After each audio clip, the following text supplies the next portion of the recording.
¿cómo le haces para dormir tranquilo todas las noches? Y me refiero desde el punto de vista de seguridad. O sea, a ver, has pisado, en México hemos pisado muchos callos, en tu labor te has ganado, así como te has ganado muchos, como le dicen, gente que te admira o que quiere trabajar contigo, te has ganado muchos enemigos. Y entonces, eh, ¿qué en tu vida te deja estar como, ok, estoy tranquilo, yo estaría paranoico todo el tiempo? Bueno, normalmente si tienes miedo a algo es a gente que consideras que es más peligrosa o más grande o más gigante que tú en general. Y si algo hemos intentado demostrar en este movimiento es que no son gigantes.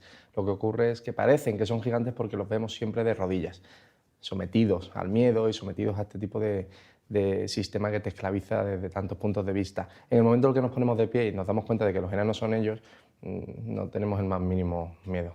¿Cuándo fue la primera vez que te diste cuenta de esto? O sea, de ese cambio de perspectiva.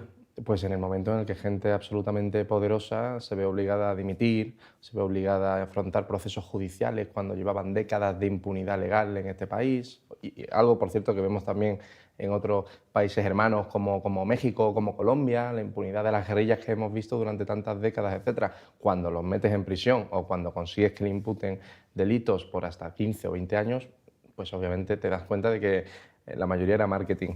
Ok.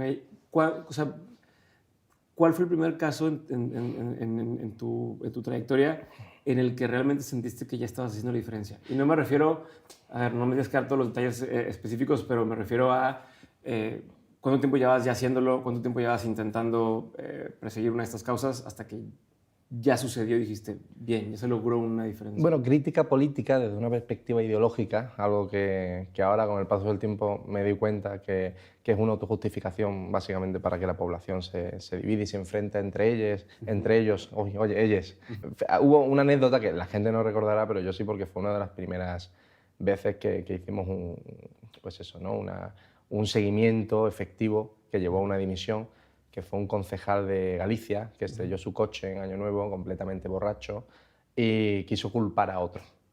Y dejó el coche porque se asustó y luego dijo que no había venido la grúa y pudimos demostrar su ubicación, pudimos demostrar que no iba dirección a su casa, sino a una conocida discoteca de la zona, y que escapó de la policía porque no quería hacerse la prueba, pues, respectiva prueba sobre el nivel de alcohol en sangre.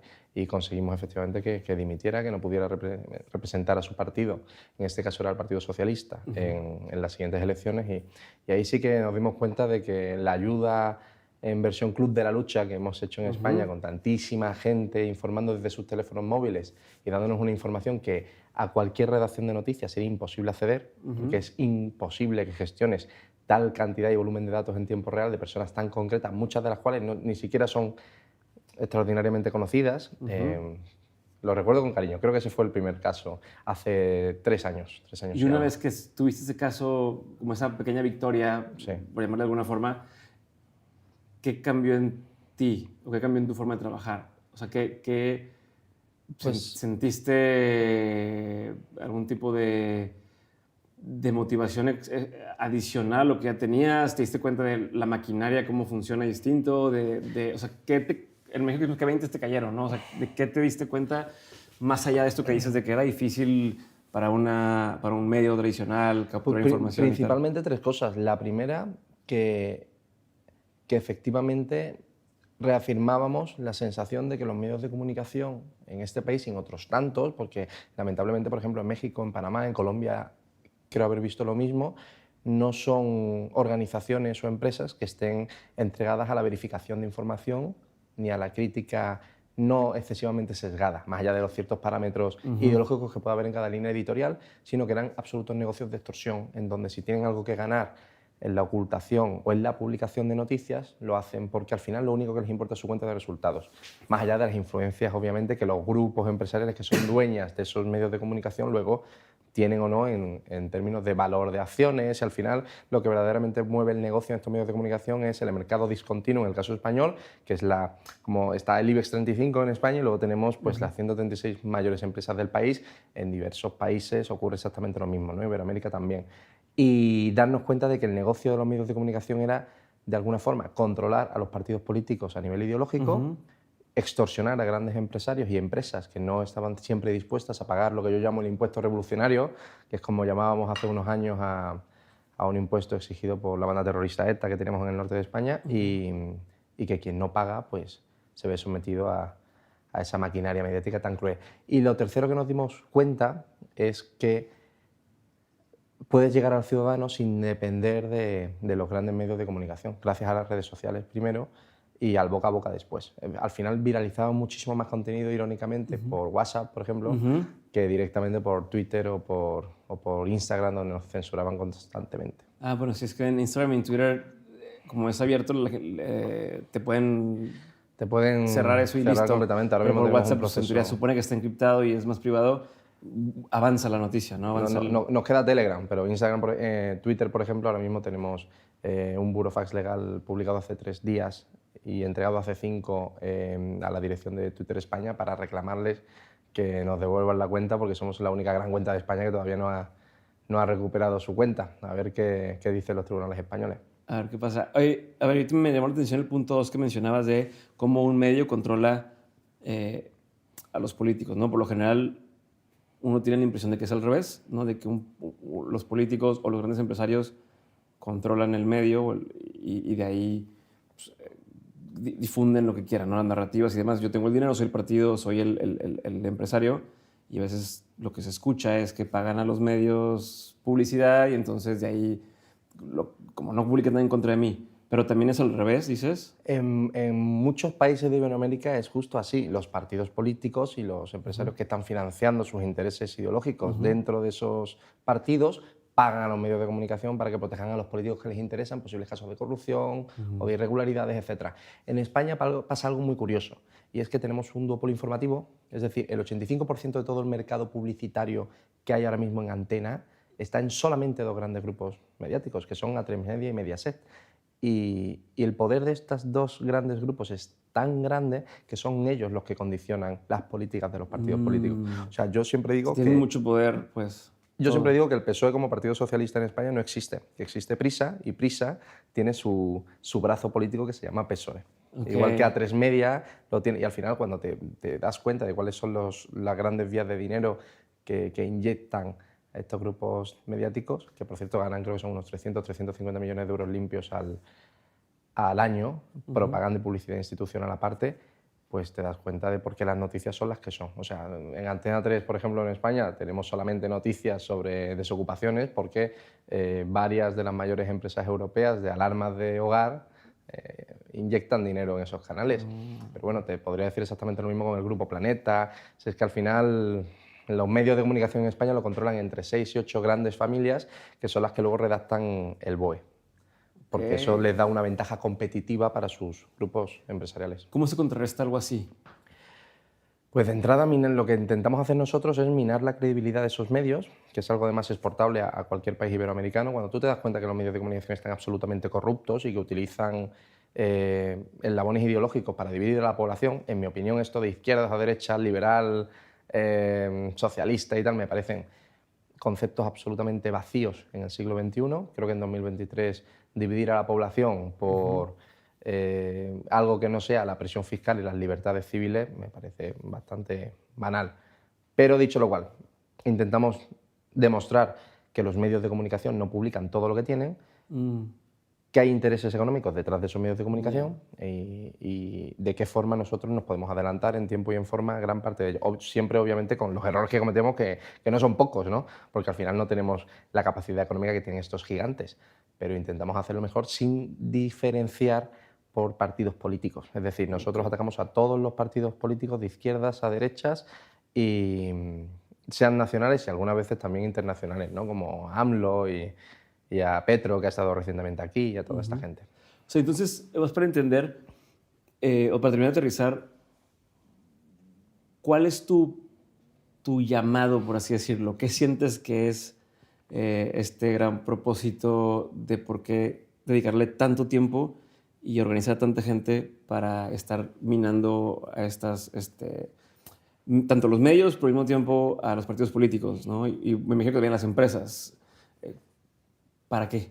Primero para trasladar, en este caso, a la población española, pero insisto, es que es algo equiparable a toda Iberoamérica, la siguiente idea. Existe una mafia política porque existe una mafia mediática que la sustenta. No tendríamos a los peores gobernantes de izquierdas o de derechas que hay en este país y en países hermanos si no hubiera unos medios de comunicación que les dan amparo y que les dan sustento informativo para que engañen y desinformen a la población, tanto los partidos políticos como los medios de comunicación. Una vez hecho eso, tenemos un segundo objetivo y es lo que llamamos de forma cómica hacer de nuestro país una especie de club de la lucha.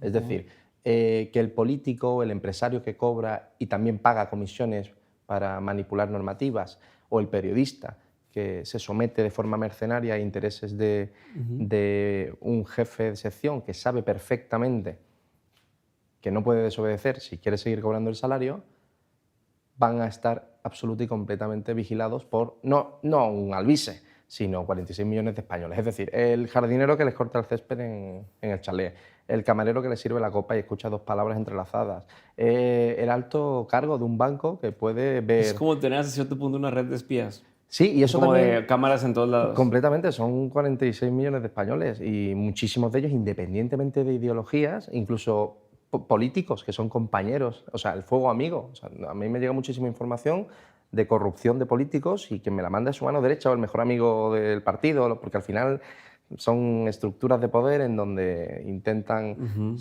pues eso, aplastarse los unos a los otros. ¿Y tú crees que en la política existen los buenos y los malos? En una política saludable y sana, teóricamente hablando, sí. En una política en donde el sistema es per se corrupto, creo que todos los que sean partícipes directos e indirectos de ellos no son los buenos. Pero y mi pregunta va hacia, o sea, o con esto quiero acercarme a qué va a pasar si el día de mañana, o sea, imaginé justo esto, ¿no? Esta onda donde, ¿cómo le dices? Como todo el país, el club de la lucha, ¿no? Dices, todos estamos luchando por un cambio, ¿no? Queremos algo diferente, queremos menos corrupción. Pero dentro de esos mismos personajes, o estas mismas personas, habrá unas que quieren más de una cosa y otros que quieren más de otra cosa, ¿no? Que si yo quiero que haya más helado de vainilla y otro quiere más helado de fresa, pero que el de acá dice es que el helado de vainilla no es correcto y el otro dice el helado de fresa no es correcto, ¿no? Por pensar en cualquier otro tema de estos que se mencionan normalmente. Si los dos hacen al mismo tiempo esta misma labor de minar los medios, como le dijiste, de buscar exponer a otras personas y demás, cuando ya sacan esas personas del poder, ¿no? O que lo logramos, quitamos a todos los corruptos del poder, pero ahora tenemos un nuevo conflicto porque yo quiero, por decir algo, yo quiero que haya libre paso, o sea, que cualquiera de cualquier país pueda entrar a España, ¿no? Por decirte algo, pero habrá el que dice, no, es que eso no puede ser porque tal y tal y tal. Y entonces, oye, pero estábamos luchando juntos para quitar a los malos, si es que hay buenos y malos, y ahora uno de nosotros es el bueno y nosotros es el malo. Bien, pero ahí... ¿Qué pasa ahí? Fíjate, pero en el ajedrez esos son piezas de ajedrez donde la gente jugará sus respectivas batallas ideológicas, políticas, como, oye, ¿qué políticas de infraestructuras o qué política en materia de inmigración vamos a llevar? No es mi juego, no es mi problema. Yo me baso en que se respeten las normas del tablero y que sean las mismas para todos. Y las normas del tablero en España y en Iberoamérica en general no son las mismas para todos cuando los medios de comunicación no tienen una fiscalización pública siendo un contrapoder. ¿Cómo es posible que entendamos que en una democracia tiene que haber primero división de poderes, que en la inmensa mayoría de países hispanohablantes no existe? Es decir, si no tenemos división de poderes con la justicia, el ejecutivo y el judicial, ¿de qué maldita democracia estamos hablando? Segundo, si no tenemos un control de los medios de comunicación, que teóricamente son el contrapeso al poder político, ¿de qué libre capacidad informativa, además defendida por la Constitución de todos los países de los que estamos hablando, tenemos? Porque claro, si no hay información de calidad, el ciudadano no puede en la opinión y en el debate público formar una opinión verdaderamente libre, porque de esa opinión además luego van a salir los resultados electorales, porque ese hombre o esa mujer vota. Claro. Cuando te das cuenta de que el tablero de juego es completamente corrupto, obviamente, claro que en el camino vamos a hacer que algunos políticos salgan y otros iguales o incluso peores ocupan su lugar. La cuestión es más a medio y largo plazo. Digo, bueno, yo no tengo absolutamente nada que ver en qué clase política va a surgir después de que hagamos... Tú estás viendo ese primer paso. Es el primer paso, es decir, bueno, los jugadores son escoria, hablando en plata y en base al Código Penal y a la legislación vigente, pero vamos a intentar hacerlo de tal forma que los siguientes que vengan tengan que verse muchísimo más fiscalizados que los que tenemos hoy. Ya. Que les sea mucho más difícil ocultar comisiones, que les sea muchísimo más difícil blanquear capitales o instaurar dentro de sus estructuras criminales, dentro de los partidos políticos, delitos de malversación de fondos o de caudales públicos o de tráfico de influencias, que es lo que más vemos. Ya independientemente de lo que después pueda pasar en el sentido de esto que hablamos, Claro, pero, yo pienso esto y yo pienso esto. Pero de entrada que se respeta la ley Okay. y de entrada que la gente sepa que va a tener millones de ojos públicos observándole. ¿Tú sientes, esto es pregunta también, tú crees que la gente, una vez que tiene poder, cambia? No, yo creo que... O sea, por pensar que la gente que está ahora y que ha hecho actos de corrupción y demás, ¿siempre fue así o siempre lo tuvo en sí? ¿O crees que vienen a veces también de un tema de no le quedó otra? ¿O sí cambiaron con el poder? Fíjate, eso lo escucho, pero no tanto de los políticos, eso lo escucho de los empresarios. Cuando le digo, oye, tengo un audio en donde has pagado 15 millones o 12 millones de euros para esta licencia en Ibiza, que querías construir un hotel. Y me dicen, Alvise, pero no me jodas la vida porque yo he estado obligado a pagar eso. Es decir, si yo no pagaba, me quedaba fuera del mercado, porque iban a bloquearme el proyecto administrativamente o a dárselo a un amigo del político. Y digo, me estás diciendo que tú estás pagando una comisión millonaria porque sabes que el sistema es tan corrupto que entonces no tienes negocio, no tienes mercado. ¿Qué haces con ese tipo de empresas? Y no es uno ni dos, ¿eh? ¿Qué haces con esos cientos de empresarios que han hecho negocio en base a eso? En México están pasa retroalimentando a niveles el más sistema. chicos, ahorita para terminar tu idea, pero a ver, no sé si aquí pase, pero en México pasa a niveles más chicos donde a lo mejor incluso, digo más chicos por las cantidades que se mueven, de decir, Sí. Un policía de tránsito de estos más corruptos quiere sacar su quincena y te para por cualquier excusa y busca cualquier razón para decir que hiciste algo mal y lo que quiere es que le des una mordida. Y dices, no hice nada malo, pero no tengo, o sea, esta persona quiere eso y te dejan dos opciones. O bueno, llévate el carro y quítame la licencia y por hacer cosas bien me perjudicas, a lo mejor el fin de semana, eso voy a poder recibir mi carro la siguiente semana y ya no hice lo que tenía que hacer y tal. No más lo que voy a tener que pagar al corralón, más a la grúa, más tal. O le doy 500 pesos porque es lo que quiere y que Claro, me deje al molestar. final, claro. Es como me vio obligado a...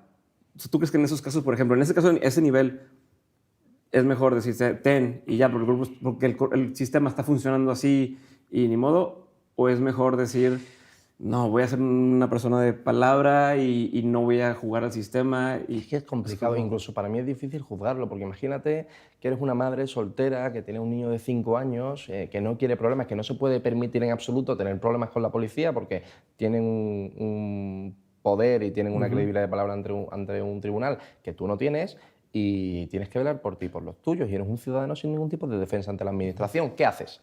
Pues yo ahí no puedo entrar a juzgar, joder, porque estás alimentando con el pago de esa comisión a un policía corrupto. Sí, y el empresario que está pagando millones también. Pero es que al político entonces le podríamos decir lo mismo. Oye, este político que está haciendo esto, etcétera. No, pero es que todo mi partido lo hace, es que si no tienen mierda contra mí o yo no participo en los pagos y en los cobros, no haciendo, no tal, y me dejan fuera.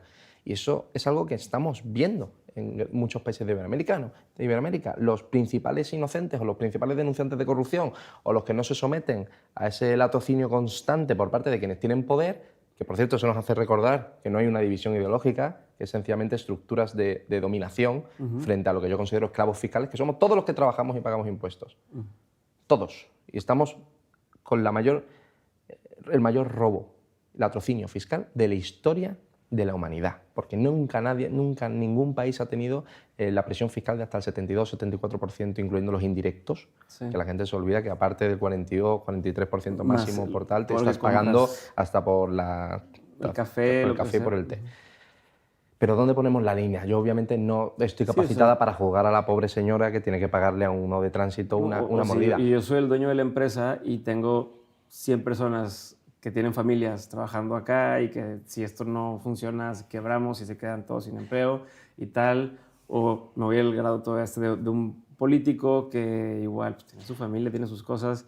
O a lo mejor llegó alguien de la delincuencia organizada y le dijo, si no lo haces... Por eso ¿Dónde se pone la línea? Yo personalmente he decidido... No estoy defendiendo a nadie, es como un tema filosófico, no sé, un dilema... Lo entiendo perfectamente. Yo personalmente pongo la línea en aquellos que quieran colaborar para destripar a todos estos corruptos. Es decir, entiendo al empresario y le digo, oye, te comprendo, pero me vas a dar información sobre a qué políticos les has pagado tanto, qué pruebas o qué WhatsApps, qué emails, qué audios has podido grabar, qué tienes para poder demostrarme que has pagado a estas personas. Y así yo a ti te quito fuera de la ecuación. Y tu cara no sale mañana y para que lo vean 1,5 millones de españoles que luego puedan viralizarte y puedan hasta gritarte si vas al golf. Y si tú quieres que pues eso, que la gente de tu círculo y tu vida social no sepa lo que has hecho, quiero que me des información de absolutamente todos los demás. Y algunos muchas veces me dicen aquello del, pero entonces estás extorsionando a empresarios, estás extorsionando a políticos, amenazándoles con hacerles famosos si no te dan información de otros muchos peores. Y digo, bueno, sí. Es que es muy complejo. Pero es que, ¿qué cojones hacemos? ¿Esperamos a que nos convirtamos en Caracas? ¿Esperamos a que nos convirtamos en otra Cuba? O sea, ¿qué cojones quiere la gente buenista que te juzga diciendo te estás pasando, estás haciendo esto demasiado duro o estás amenazando a corruptos y tal, cuando tú entonces te conviertes en lo mismo, ¿no? Porque estás... Pero, ¿qué cojones queréis de vuestro país? ¿Queréis que nos quedemos aquí con los brazos cruzados mientras te roban la mitad del sueldo, mientras la mayoría de gente, también de los medios de comunicación, están con unas pagas miserables al mes y la gente cada vez es más pobre? ¿Hasta qué? Hasta que seamos todavía más esclavos y entonces digas, mira, a lo mejor habernos excedido un poquito con los principales corruptos del país era necesario para que nuestro país no se fuera a la mierda, a la máxima ruindad. Pregúntale a un cubano que llega a Miami si lo que estamos haciendo nosotros es excesivo. Pregúntaselo, por ejemplo, a un colombiano o pregúntaselo a un venezolano de los muchos que están hoy viviendo, o a un mexicano, joder, de los muchos que están hoy viviendo en Madrid. No conozco a alguno que no te diga, corto te quedas. Tendrías que ser todavía más duro. Amenázales más fuertes, Alvise. Extorsiónales lo que quieras, porque por culpa de estos cabrones el país en 5 o 6 años se va a la miseria de la que se benefician los principales tiranos y dictadores de Iberoamérica. Y vienen aquí para explicártelo y para contártelo. O sea, ¿Crees que toda la gente cambia de acuerdo hasta que no le pasa a ellos? O sea, ¿cómo decir esto de no extorsiones a nadie, no está mal que lo hagas, pero luego cuando un político me afecte a mí y le tenga mucho coraje, cambio mi forma de decir, no, chingue su madre, ¿no? Claro, todo el mundo... ¿Tú crees que sí? O sea, Hombre, ¿te ha pasado que tiende a pasar eso? Por supuesto. Oye, ¿cómo no te metes con la administración hasta que vas a pedir una ayuda porque tu madre es una lisiada que no puede andar y se ríen de ti? O, te pongo un ejemplo, todo el mundo es muy comprensivo, con muchos violadores en este país, oye, un cursito de reinserción, etcétera, hasta que cogen un día y saliendo del cine con tu novia le rompen la mandíbula y la violan. Oye, yo entiendo perfectamente que la gente tenga una idea de mundos de yuppie en un mundo que es una maldita selva. Vosotros, además, que venís del otro lado del charco, sabréis que Europa, en este caso, es un decorado. La inmensa mayoría de este planeta es tan jodidamente cruel, cínica, y es una lucha de monos que si no protegemos los estandartes morales y la legislación que estamos para protegernos precisamente de los que carecen de la más mínima moral, vamos a terminar degradándonos hacia eso. O sea, yo he estado en Colombia y he visto barbaridades en Colombia que no puedo ni narrarte aquí porque se me pondría la piel de gallina, con niñas de 12 y 13 años, y cosas que se han normalizado en absoluto ahí. ¿Qué haces? ¿Esperas a que te conviertas en eso? Yo personalmente, se me podrá juzgar, ojo, cada noche además, que soy especialmente creyente, tengo mis vicisitudes morales sobre si lo que estoy haciendo es bueno o no, si me he excedido con esa persona más de la cuenta, si esta otra no se merecía un trato tan duro, ¿no? Porque claro, luego la gente, cientos de miles, les comentan o les atacan, algunos han requerido asistencia psicológica, eso me lo han dicho a mí. Senadores, por ejemplo, los que hemos publicado cómo se hacían las rayas de cocaína con la tarjeta blanca de acceso al Senado de España en sus oficinas y que luego pues requieren soporte psicológico porque la presión mediática es demasiado fuerte para ellos. Pues, amigo mío, no haberlo hecho.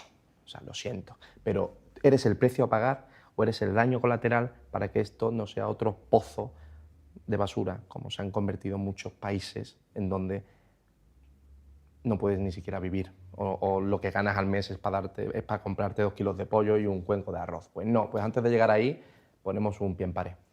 A ver, ¿y estás dispuesto a convertirte en lo que quieres evitar por la causa? O sea, como pensando en Robin Hood, ¿no? Roba a los ricos para dar a los pobres, ¿no? Pero está robando a los que a lo mejor robaron o tal. Mencionando lo que dices ahora, ¿no? De que siempre me pregunto que si fui muy fuerte o no sé. ¿Tú mismo tienes alguna cosa que si yo nunca esté dispuesto a pasar esto? ¿Nunca te has preguntado algo así? Mi amor propio, claro. El amor propio es el principal enemigo de las tiranías. En el momento en el que te amas a ti y sabes qué parte de tu libertad no vas a ceder bajo ninguna circunstancia, ahí ya es otra cosa. Pero yo no soy un santo en absoluto. Es decir, al final, fíjate, lo que hago tiene cierto valor única y exclusivamente porque en este país se da la circunstancia, y en otros tantos, he estado hablando con conocidos periodistas en Panamá o en Colombia o en México, que el precio a pagar por publicar con tu cara ciertas cosas no merecen la pena, en el sentido de vas a tener a empresarios que les prefieran atacarte a ti, a tal. O sea, yo he estado, por ejemplo, con noticias absolutamente falsas en grandes medios como El País, El Mundo, la ABC en España, con capturas de tweets que yo no he publicado en la vida, que alguien se ha inventado con un programa de estos de Photoshop y me la han vendido, en fin. Sí, te la han puesto a ti. Han hecho como que yo las hubiera... O sea, como esas noticias te diría... Mira, tengo una anécdota para que la gente entienda por qué a muchos, y lo entiendo, no les compensa hacer esto. Un juicio con la directora de un medio que se llama El Plural. Angélica Rubio es la directora y además sale muchísimo en A3 Media, un programa que se llama El Rojo Vivo con García Ferrera, uno de los principales medios de comunicación y uno de los principales programas en audiencia de España. Y ante el juez, mi abogado le preguntó: señora Angélica, hay una noticia en su periódico que dice Alvise Pérez condenado por. ¿Podría decir en qué condena firme se refiere para explicar este titular? Y dijo ella... O sea, el titular decía condenado por Alvise algo. Pérez condenado por mentir. Ajá. Y o sea, ya venías como esto es la... textual, Esto es, Alvise Pérez condenado por. Y ella respondió con una media sonrisa: pero no, es figurativo. Nos referimos a condenado por la comunidad periodística en tanto sus métodos, etc. Y me dio una carcajada a mí, pero a quien le dio una carcajada más fuerte fue al juez, que dijo: pero ¿esto qué cojones es? ¿Qué hacemos aquí? Pues esta es la calidad periodística de España y de otros tantos países en Iberoamérica, que al final, cuando te acostumbras al pago de las comisiones o te acostumbras a un sistema corrupto, pues normalizas cosas tan brutales como vamos a inventarnos titulares contra ciertas personas, porque recuerdo, yo no soy político, yo no cobro un solo euro público, a mí me financian al 100% cientos de miles de españoles que me dan no solo para vivir bien, sino para pagar los ingentes gastos judiciales que tengo y también para intentar crear, pues eso, nosotros también tenemos que trabajar con softwares, cuando vemos a una persona y podemos ubicarla y podemos saber quién es en menos de 15-20 segundos, por eso somos más rápidos que los medios de comunicación, al final, pues entiendo a la gente que se acojone y diga: yo no voy a sufrir eso en mi vida, pero le voy a pasar información. Y por eso tenemos también buzones. A ver, vamos a hablar de tecnología y esta parte. Vamos a meternos a eso. Mencionabas que estás haciendo cosas con tecnología, con inteligencia artificial. Cuéntame de eso. Pues es maravilloso. Tú imagínate que con ChatGPT puedes descargarte bases de datos offline, que es algo que creo que todavía no he visto en ninguno de estas publicaciones que nos están saliendo constantemente en Instagram. Sí. Y todos son expertos en ChatGPT y todos te dicen 10 formas de hacer dinero con ChatGPT. Es maravilloso porque puedo coger el boletín oficial del Estado. Esto lo puede hacer cualquier persona en México, Colombia o en donde sea que nos esté escuchando. Puedes coger esa versión de ChatGPT offline, puedes coger los boletines oficiales del Estado de tu respectivo país, donde se definen todos los cambios normativos, quién ha empezado a trabajar o no, dónde ha ido cada subvención, etc. Puedes coger, en el caso de que exista en todos los países, que lo dudo, el portal de transparencia, que te da cifras y te da conexiones directas a todo eso, y luego puedes coger toda la base de datos que nosotros tenemos, no solamente de políticos, sino de sus familias hasta tercer grado. Nosotros, cuando investigamos a un político, como sabemos que son tontos, pero no tanto, sabemos que ellos no van a blanquear ese dinero, lo van a blanquear normalmente el círculo social de un familiar de segundo o tercero. Así que cuando puedes conectar a todos los familiares, cuando puedes hacerles preguntas al ChatGPT y decirle: oye, de los 50 millones en subvenciones en este tema, en esta parte de España, ¿cuáles se conectan directa o indirectamente con las siguientes empresas? Que son empresas, además, que tenemos en la base de datos de estos políticos y sus familiares. Y te salen 12 contratos, a lo mejor de 6 millones de euros, directamente relacionados con este político, pues obviamente, y este político está dentro del órgano de decisión, o la persona que él colocó a dedo es quien decide ese contrato y lo publicamos. ¿Es legal? Pues es que la corrupción es muy, muy difícil de demostrar. Los delitos de tráfico de influencia son súper difíciles y la mayoría de los que se demuestran son por filtraciones directas de sus manos derechas de audios y WhatsApps. Pero es muy difícil de demostrarlo. ¿Cuantísimos venezolanos vienen aquí a mis oficinas a decirme: mira, este es el prestanombre aquí lo llamamos de otra forma. Este es el prestanombre de estos 3 políticos que vienen de estar blanqueando ¿Cómo dicen aquí? millones ¿Cómo de se dice PDVSA. aquí? Aquí, Es el... aquí los llamamos testaferros. Ok. Allí es prestanombres, Sí, ¿no? prestanombre, sí. Tiene un término mucho más claro que testaferro. Y este es el que le blanquea el dinero porque a través del Banco de Singapur, con criptomonedas, todos estos millones de PDVSA, luego los invierte en un fondo en Inglaterra, aquí. Y nos lo dice una persona que a lo mejor es la mano derecha del que lo hace. Y nos está enseñando los WhatsApp. Bien, primero, muchas veces tenemos pruebas que no podemos publicar.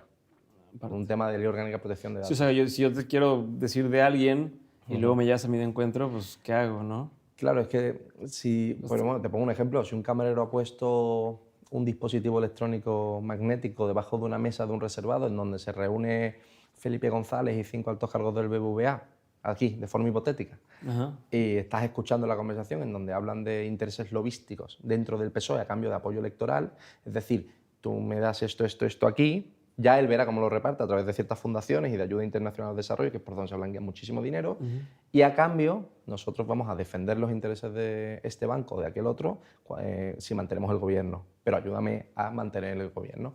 Y tenemos ese audio, muchas veces no se puede publicar con nombres y apellidos, algunas veces aparece en la dark web, accesible vía Tor, a todos los que nos escuchen, con palabras de gente que no se sabe quiénes son. Pero la mayoría de veces no lo puedes publicar tú porque no eres partícipe de la conversación y la legislación, en este caso española, no nos lo permite. Pero sabemos que son corruptos y además es que por la forma en la que hablan ya sabes que es un corrupto. Se utiliza cierta terminología, ciertas ambigüedades. A veces son torpes. Una vez escuchamos aquello de, oye, ya me han llegado los 5.000 euros. Perdón, los 5.000 bolígrafos. Ese es nuestro día a día en España. O sea, ¿qué tipo de frases usan? ¿Qué terminología se Uf, te imaginarás, yo qué sé, por ejemplo, las migas de pan, por ejemplo. Oye, hay 2 miguitas aquí interesantes. Sí, y además, como son tan torpes, sí, una es una amiguita latina, creo que es venezolana, y la otra tal. Y sabes que están hablando de prostitutas para celebrar el acuerdo, el cierre de un acuerdo, etc. Eso lo estamos escuchando, por ejemplo, con el caso del Tito Berni en España, que es muy conocido, que son políticos del PSOE que durante lo peor de la pandemia se dedicaban a consumir cocaína y a irse de prostituta mientras negociaban comisiones ilegales por contratos públicos. Por ejemplo, una duda. Esto que acabas de mencionar ahorita, ¿lo dices sabiendo que te puedes meter en problemas o no? O sea, no sé, o sea, como que, ¿qué pasa por tu cabeza cuando dices, voy a decir nombre, voy a decir esto y voy a decir, o ya es noticia? Bueno, cuando sale el portavoz del PSOE diciendo que miento, publico en Telegram el sumario judicial completo, íntegro. Y cualquiera puede entrar en Telegram y ver el sumario, que es por lo que además la jueza ha abierto una investigación. Lo bueno es que, teóricamente hablando, la Constitución me ampara si considera que la información que publico es de interés público, y a quien tendría que perseguir es a quien me lo hace llegar. Pero como quien me lo hace llegar no se sabe quién es, porque aquí intentamos defender lo máximo posible a nuestras fuentes, yo puedo legalmente publicar un sumario judicial completo. Así que, a ver, que digan que me invento el sumario. Eso sería otra cosa. Entonces, regresando a la tecnología, ¿cómo sabes que lo que te está arrojando la base de datos es correcto? Porque le puedes preguntar a la IA. No, pero ya es que la IA te puedes, o sea... Sí. O sea, la IA a veces tiene errores. Totalmente. Entonces, ¿cómo lo...? Porque no son, en este caso no hacemos preguntas de concepto. Hacemos relación preguntas de relaciones empresariales. Oye, ¿cuáles son los nexos empresariales de estas personas? ¿O cuántos NIFs, cuántos códigos fiscales se corresponden a estos familiares? Y puedes ir viendo cómo se conectan, cómo se ramifican los entramados empresariales. Al final es una cuestión muy técnica. ¿Este número CIF corresponde con esta empresa? Sí. ¿Y esta empresa, hay dentro del Consejo de Administración alguien que tenga algo que ver con estos políticos? Si es que sí, copia, etcétera, y a la UCO, a la UCAI, que son los acrónimos de las unidades contra la delincuencia y la criminalidad organizada de España. ¿Y cómo se mide? O sea, ¿cuándo sí se vale y cuándo no se vale este tema? Estábamos hablando del tema de, oye, le dio un puesto a no sé quién, ¿no? O le dio un contrato a alguien. Se ven muchos otros niveles de negocio o empresas donde a lo mejor dices, ¿sabes qué? Es que soy muy amigo del dueño y dicen, mi hijo se está graduando, pueden entrevistarlo para darle una oportunidad laboral, ¿no? Y que por lo general es, bueno, sí, a lo mejor sí pasa la vacante y le dan el puesto como se debe, pero fue una especie de favor ¿no? Donde en teoría pues, no se vería. O estás buscando a alguien que te ayude. Pongo un caso hipotético. Alguien quieres que te ayude con la base de datos, ¿no? Ayúdame a programar a ChatGPT. Yo acabo de aprender tecnología, pero necesito a alguien que sea experto en eso. Le preguntas a tu red de amigos y alguien te dice, yo tengo un compa, ¿no? Pues le dices, bueno, vente y te ayudo. Digo, ven, te contrato y ayúdame a trabajar. No haces una licitación se convoca a 3 Totalmente, tal, pero no lo tal. haces. Y así pasan muchos casos por resolver Sí. problemas rápido y tal. ¿Dónde sí, dónde no? Donde no haya dinero público. O sea, Eso, tú puedes hacer eso con tu propio dinero, amigo, con tus propios amigos, con tu propia influencia social y tú tendrás tu crédito social en la cabeza de qué amigo le debes un favor y qué otro te lo debe a ti. Pero no metes en juego el dinero que le has robado a la gente, macho, porque esa es mi línea roja. Oye, no, que quiero llevarme a las Islas Tumbuctú mi dinero porque aquí me están robando. Allá tú, yo es que no soy juez, o sea, yo aquí no me erijo como juez de nada, pero no es con dinero de los demás. Si es con el dinero de una persona que está 12 horas al día limpiando y fregando portales a 4 patas, pues sí que me duele y sí que nos debería doler a todos, porque esa mujer en vez de cobrar 1.000 euros está cobrando 600 o 700 porque tienen que pagar los respectivos impuestos. Aquellos que tengan contrato, porque muchos trabajan en negro, entre otros casos, porque la presión fiscal es tan grande que no les compensa tener un contrato. Y esto yo creo que es una problemática generalizada no solo de España, sino también de los países que hemos hablado antes en toda Iberoamérica. ¿Qué ocurre? Que cuando tienes un sistema extractivo de rentas, como son los estados-nación actuales, en los cuales se configura la gran mayoría de Occidente, pues tienes que tomar decisiones. Y insisto, a mí se me critica, entre otras cosas, porque soy demasiado radical y fuerte en las formas. Luego hay otros que me llaman, pues eso, que soy un vendepatria de la izquierda y otros que me llaman ultraderechista. Al final se trata, como el ser humano es un animal gregario, pura psicología evolutiva, pues necesitas ubicar a una persona en concreto dentro de los estándares o de las comparativas que tú entiendes. Y la gente entiende, pues eso, eres más progre o eres más conservador, eres más de izquierda o más de derecha. Y en base a eso ya te enlazan con prejuicios. Pero cuando ven que atacas a todos los partidos políticos, que criticas a todos como la bazofia que son, y perdona que utilice terminología tan fuerte, pero es que estamos viviendo en España como con el 13-16%, es una oscilación, etc. El peor paro, el peor nivel de desempleo de toda Europa.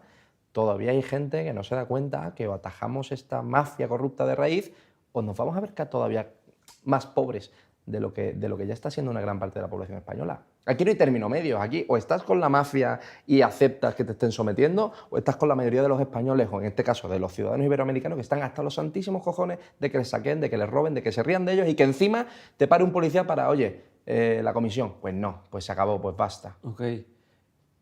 En eso justo ya hablaba con una persona que íbamos manejando y había una manifestación.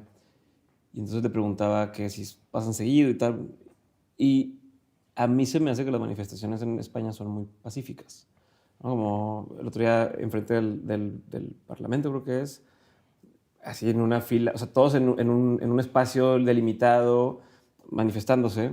Y me llamó la atención porque en Ciudad de México, por ejemplo, cualquier día de la semana paran toda la ciudad, ¿no? Paran avenidas completas, aunque sean menos personas a veces, pero hacen más daño en el tema. Entonces estamos debatiendo sobre qué es mejor. Por un lado está esta cosa de, oye, sí, que esta persona quiere reclamar sus derechos, pero a mí me está arruinando el día, y entonces ya no estoy tan empático a su causa porque es como tal. O al revés, que lo hace tan sin provocar ningún problema que no le pones atención y pasa desapercibido, ¿no? Entonces, volviendo a lo que tú haces, otra vez, para ti, ¿qué crees que funciona mejor? ¿O se justifica de pronto llegar a un lado donde tires más la liga, por tal de que cuando regrese no tan, ¿sabes? Como el péndulo, irme muy hacia un lado, a ser muy agresivo o muy incendiario? ¿Lo has hecho sabiendo, pensando que va a regresar y donde caigas todavía es algo bueno?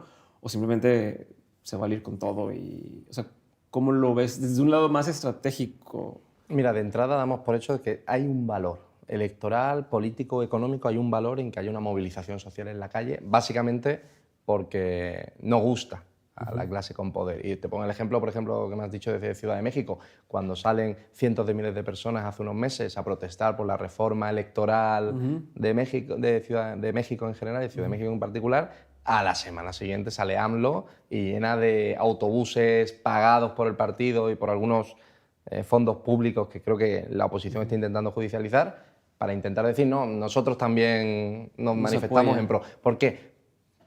Influye directamente en la formación de la opinión pública. Y eso, si hay algún valor en el voto, obviamente te puede perjudicar porque te pueden remover de tu cargo. Damos por hecho en primer término que hay un valor implícito en la movilización social.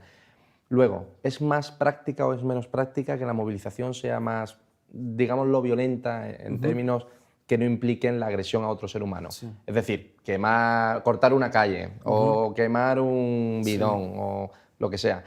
Pues mira, lamentablemente mi conclusión es que sí, sí que lo es. ¿Por qué? Porque puedes de alguna forma internacionalizar más el conflicto, puedes darle mayor visibilidad y al final le das una mayor carga emocional a lo que estás haciendo, porque la gente ve que hay un conflicto real y que no es solamente una pancarta y queremos lo que sea. Esto en España, por ejemplo, es muy, en mi opinión, es más claro cuando hablamos de movilizaciones de organizaciones quizás más conservadoras y de pues eso, aquellos más afines al actual gobierno de España o a posiciones quizás más progresistas. Unos entienden perfectamente eso y yo sin ejecutar una moral sobre eso veo que queman contenedores, que cortan calles, etc. Y los otros no tienen la capacidad ni siquiera para cortar un paso de cebra. Yo he sacado a miles de personas a la calle durante los últimos 3 años, repetidas ocasiones, y al final llegas a una conclusión muy dura. ¿Para qué sirve manifestarse? Si la mafia mediática en este caso te silencia y si luego en este caso Pedro Sánchez le da exactamente igual que salgan 300 o 400.000 personas a Colón. ¿De qué sirve manifestarse? Pues amigo mío, en mi opinión personal, manifestarse no sirve de nada si no es para generar un cambio. Y para generar ese cambio tienes que tener una confrontación civil directa. ¿Y con quién la tienes? Pues lamentablemente con un gremio en el que yo tengo grandes amigos que son las fuerzas y cuerpos de seguridad del Estado. Ok, a ver, entonces, ¿cómo podríamos cambiar? Pensemos en el caso de México, ¿no? Bueno, o toda Latinoamérica, que hasta eso me sorprendió cuando aquí varias amistades, mujeres en la noche me decían, no, pues yo me regreso a las 3 de la mañana sola caminando y no pasa nada. Y eso en México no es... Yo le decía, pero ¿cómo? ¿No? Que alguien contigo, te acompañamos, estás y no está esta persona para nada preocupada. En México pasa lo contrario. Pero entonces, ¿qué tendría que hacer si dijeras, mira, vas a ser como si fuera un equipo de fútbol y voy a organizar y tal? ¿Cuáles serían los pasos para generar un cambio real? Porque ya es que había estas protestas constantes, manifestaciones, se reúnen grupos y demás. ¿Qué está bien? O sea, ¿qué se está haciendo y qué falta? O qué otra cosa a nivel estratégico tendríamos que hacer para poder generar un cambio real.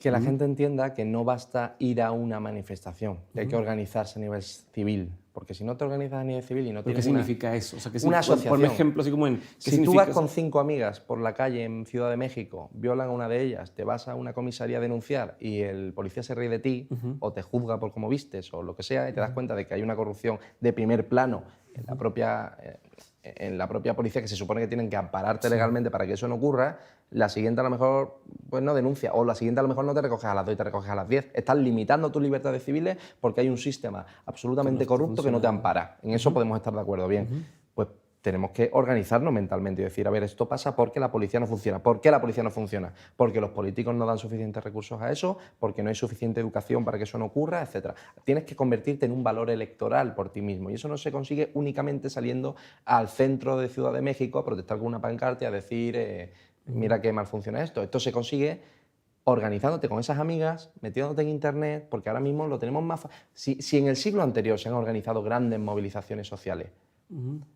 sin tener redes sociales, ¿qué excusa tienes tú, mexicano o español o colombiano, para decir cómo me organizo? No, tienes las vías, tienes las redes sociales. Seguro que en tu barrio hay 20, 30 o 100 mujeres que están en la misma posición que tú. Y te digo mujeres como te podría decir vendedores ambulantes o amas de casa.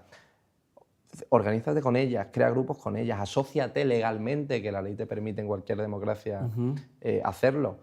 genera un movimiento, conéctate con otros movimientos similares y al final generas una estructura social que pueda, que cuando la próxima vez no atiendan a esa chica porque la hayan violado a las 3 de la mañana y el policía se ría de ella, ya no las convocas y ya no son 3 amigas, ya son 300 o 3000 personas las que están frente a la comisaría diciendo sois una puñetera vergüenza y tenéis que dimitir. Y cuando un político ve a 3000 mujeres o a 3000 amas de casa o barrenderos quejarse por algo organizadamente, se da cuenta que hay una idea que aglutina una masa social. Y cuando esa idea aglutina masa social, a él le interesa porque la puedes traspolar al resto del país, puede encontrar un valor de lo que a él le interesa, que es el voto. A ellos no, a la clase política no le sigue importa estando nada. descompuesto eso, porque sigue siendo como un tema de lo hago porque me conviene, no porque dejen un cambio.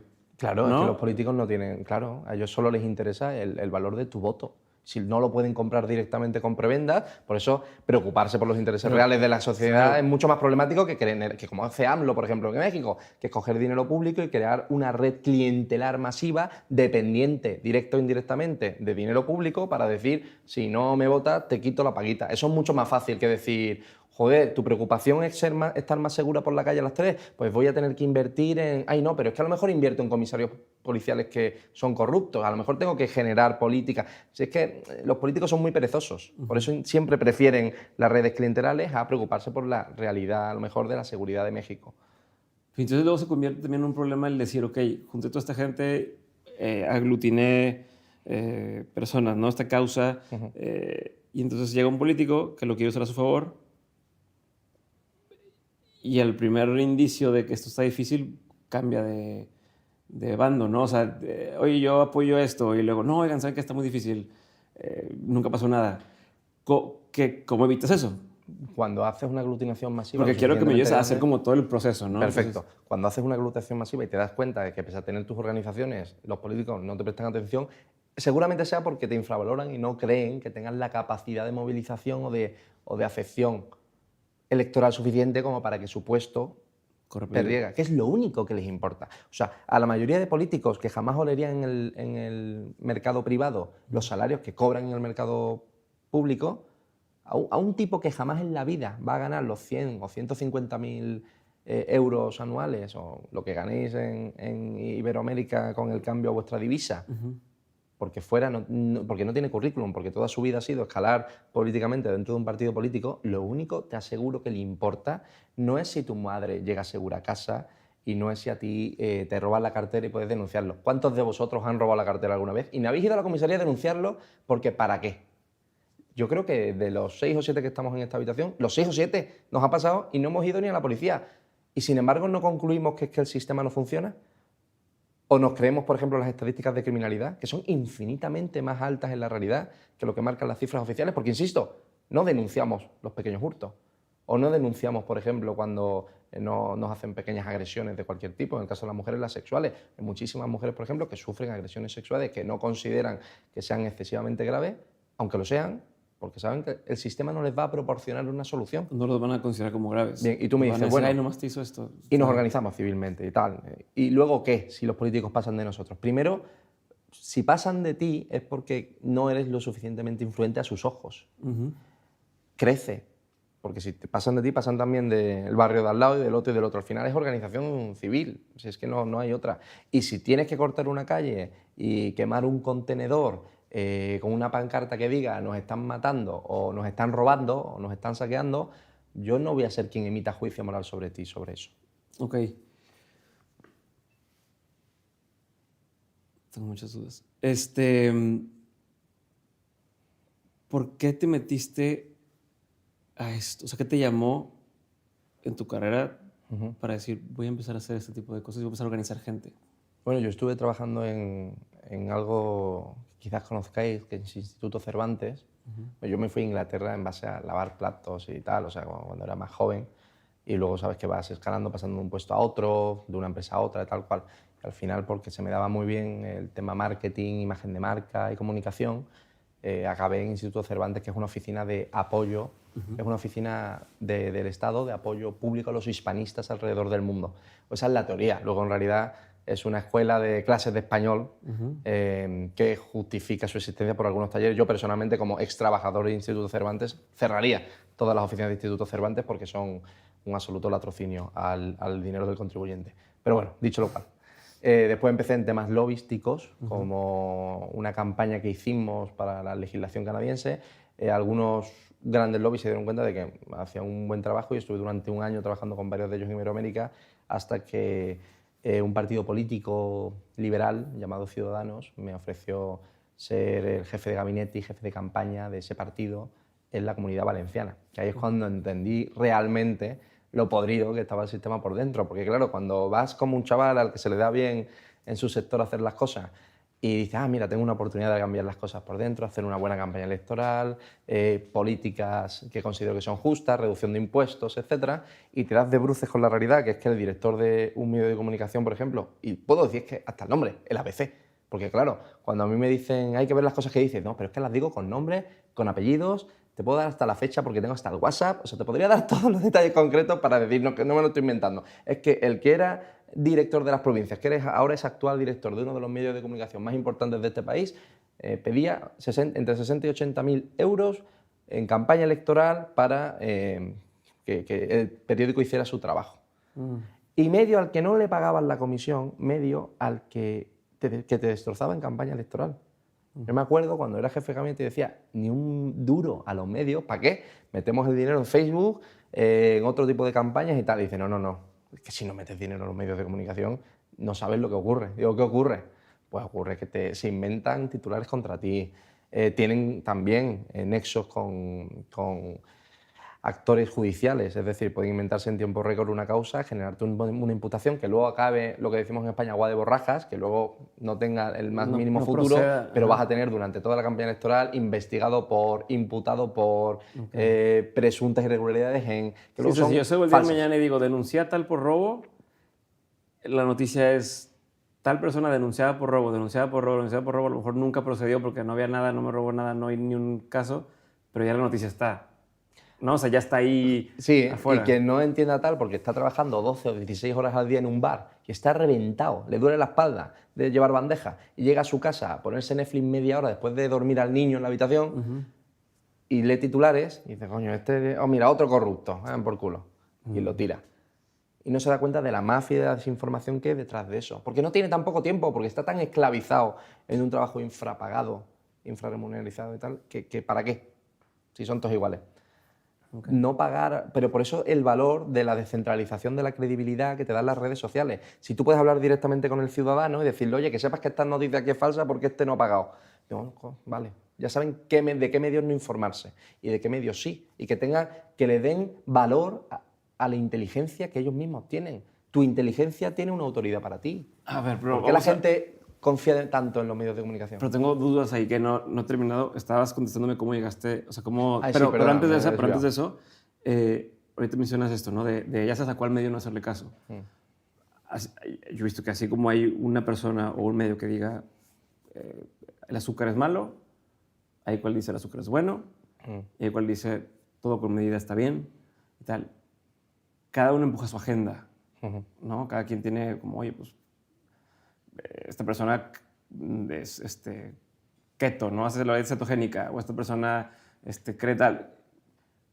¿Cómo evita? O sea, creo que es inevitable un poco que cada medio tenga ciertos valores apegados a las creencias, religiones, posturas o estudios de quienes los dirigen. Entonces, cuál sí, cuál no? De entrada... Porque una misma nota puedo decirla de los dos lados, ¿no? Totalmente. ¿Y el azúcar es bueno o malo? Yo muchas veces no digo si el azúcar es bueno o malo. Digo que al que dice que es bueno lo están pagando estos y a los que dicen que eso que es malo lo están pagando los otros. Y en base a quién está pagando cada estudio que hay detrás, tú llegas a tus conclusiones. Ya. Obviamente es que si la accesibilidad a la información real y creíble hoy día es complicado, imagínate cuando se puedan inventar, que ya con inteligencia artificial se puede, fotografía. Yo ahora mismo, en casa, en menos de 40 minutos, podríamos crear una imagen tuya diciendo algo en chino para que en China piensen que tú estás diciendo algo que no estás diciendo. ¿Cómo vamos a luchar contra eso? Pero es que cuando dicen, no, es que las fake news que han surgido en los últimos años, perdóname, las fake news surgieron el día que se creó algo que se llama imprenta. Porque la imprenta además estaba controlada por una parte eclesiástica muy potente para intentar influir en la sociedad lo mejor posible. Pero es que antes de la imprenta ya había fake news dentro de del propio lenguaje. O sea, la implicatura cultural que hay en la lengua tiene siglos y siglos. Y te pongo un ejemplo muy concreto. ¿Por qué el término villano tiene una connotación peyorativa? Villano, vil, malo. ¿Qué son los villanos? Los que viven en las villas, los que no vivían en la zona rural más cercana a la influencia de la Iglesia. Y como estaban fuera de la influencia de la Iglesia, eran villanos, eran gente no confiable porque desconocía su moral. Eran fake news, los villanos eran malos. No, pero vivían en las villas. Lo que es Piensan falso, diferentes a nosotros. la manipulación existe incluso en términos lingüísticos. No podemos acceder a la... Bueno, esto no es que lo esté diciendo yo porque sí, ya lo explica Friedrich Nietzsche en Ecce Homo y otros tantos filósofos del siglo XX, del siglo XIX. ¿Cómo peleo contra eso? O sea, ¿cómo peleo? Y todavía no se me olvida dónde íbamos, pero si el día de mañana soy víctima de fake news, de un medio que me vea que no... O sea, como esto de, ¿sabes qué? Me le atravesé ese medio, ¿no? Y, ¿sabes qué? Vámonos a hacerlo pedazos a esta persona. ¿Qué puedes hacer? Y eso súmale cuando ya entra un tema de inteligencia artificial y demás. ¿Cómo se defiende uno o cómo, Depende del nivel de exposición. cómo hay que operar? Depende del nivel de exposición que quieras. ¿Quieres operar contra una mafia capciosa y mentirosa que si no pagas te arruina la vida con fake news? Paga, tío. ¿Qué te va a costar? ¿100.000 euros si eres una empresa más o menos grande? ¿150.000 euros al año? Pues las empresas pagan. Es más, algunos pagan indirectamente, no para que hablen bien o mal. Inditex, Amancio Ortega, Carrefour, los grandes bancos, muchos no pagan siquiera para que haya buenas noticias. Pagan para que no se hable de ellos, ni bien ni mal, porque entienden el mecanismo masivo que hay en esta mafia mediática. Si estás un poco loco, te da un poco igual todo, estás hasta los santísimos, perdóname la expresión, cojones, que es una expresión muy española, estás harto, no te puede más el hastío de decir esta sociedad está podrida por culpa de estos manipuladores y de estos sinvergüenzas, mercenarios que engañan a la gente de bien a la vez que les roban, porque muchos de ellos están financiados con dinero público, pues monta un Telegram y un equipo como el que tenemos y a señalarlos uno a uno. No solamente a los líderes de los medios, a los periodistas también.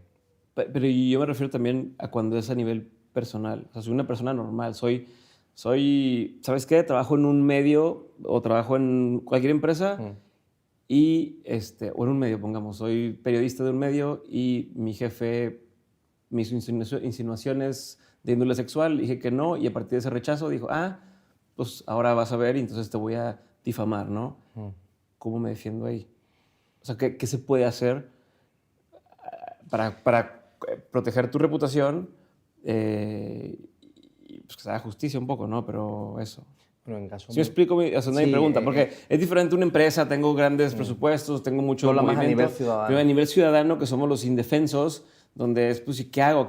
No tengo influencia, no tengo amigos en altos lugares de poder y ya me están haciendo, o ya me publicaron algo que no es cierto, pero que me va a afectar mi carrera y mi vida. Lo primero y lo esencial es conocer tus derechos, porque claro, también hay un gran analfabetismo jurídico legal en las sociedades en las que nos estamos moviendo. Si tú no sabes, por ejemplo, que en una entrevista de trabajo no pueden hacerte ciertas preguntas o ciertas insinuaciones, como estás soltera, que es una barbaridad, pues no sabes que está mal. Y muchas veces que no quieres problemas, porque claro, una empresa se comunica con otra, pero es que como tampoco sabes que las recomendaciones negativas en muchos países no son legales, claro, y para eso, ¿qué vas a hacerte una carrera universitaria en leyes? No, pero para eso existen personas que están preocupadas por las mismas cosas que tú estás preguntando y que han decidido dar un paso adelante, que es lo que intento recomendar a toda la sociedad civil, independientemente de lo que crean a nivel político o no. Implícate en la cosa pública, habla con otras personas que tengan las mismas inquietudes que tú y sal de tu habitación, sal de tu sofá y de tu móvil.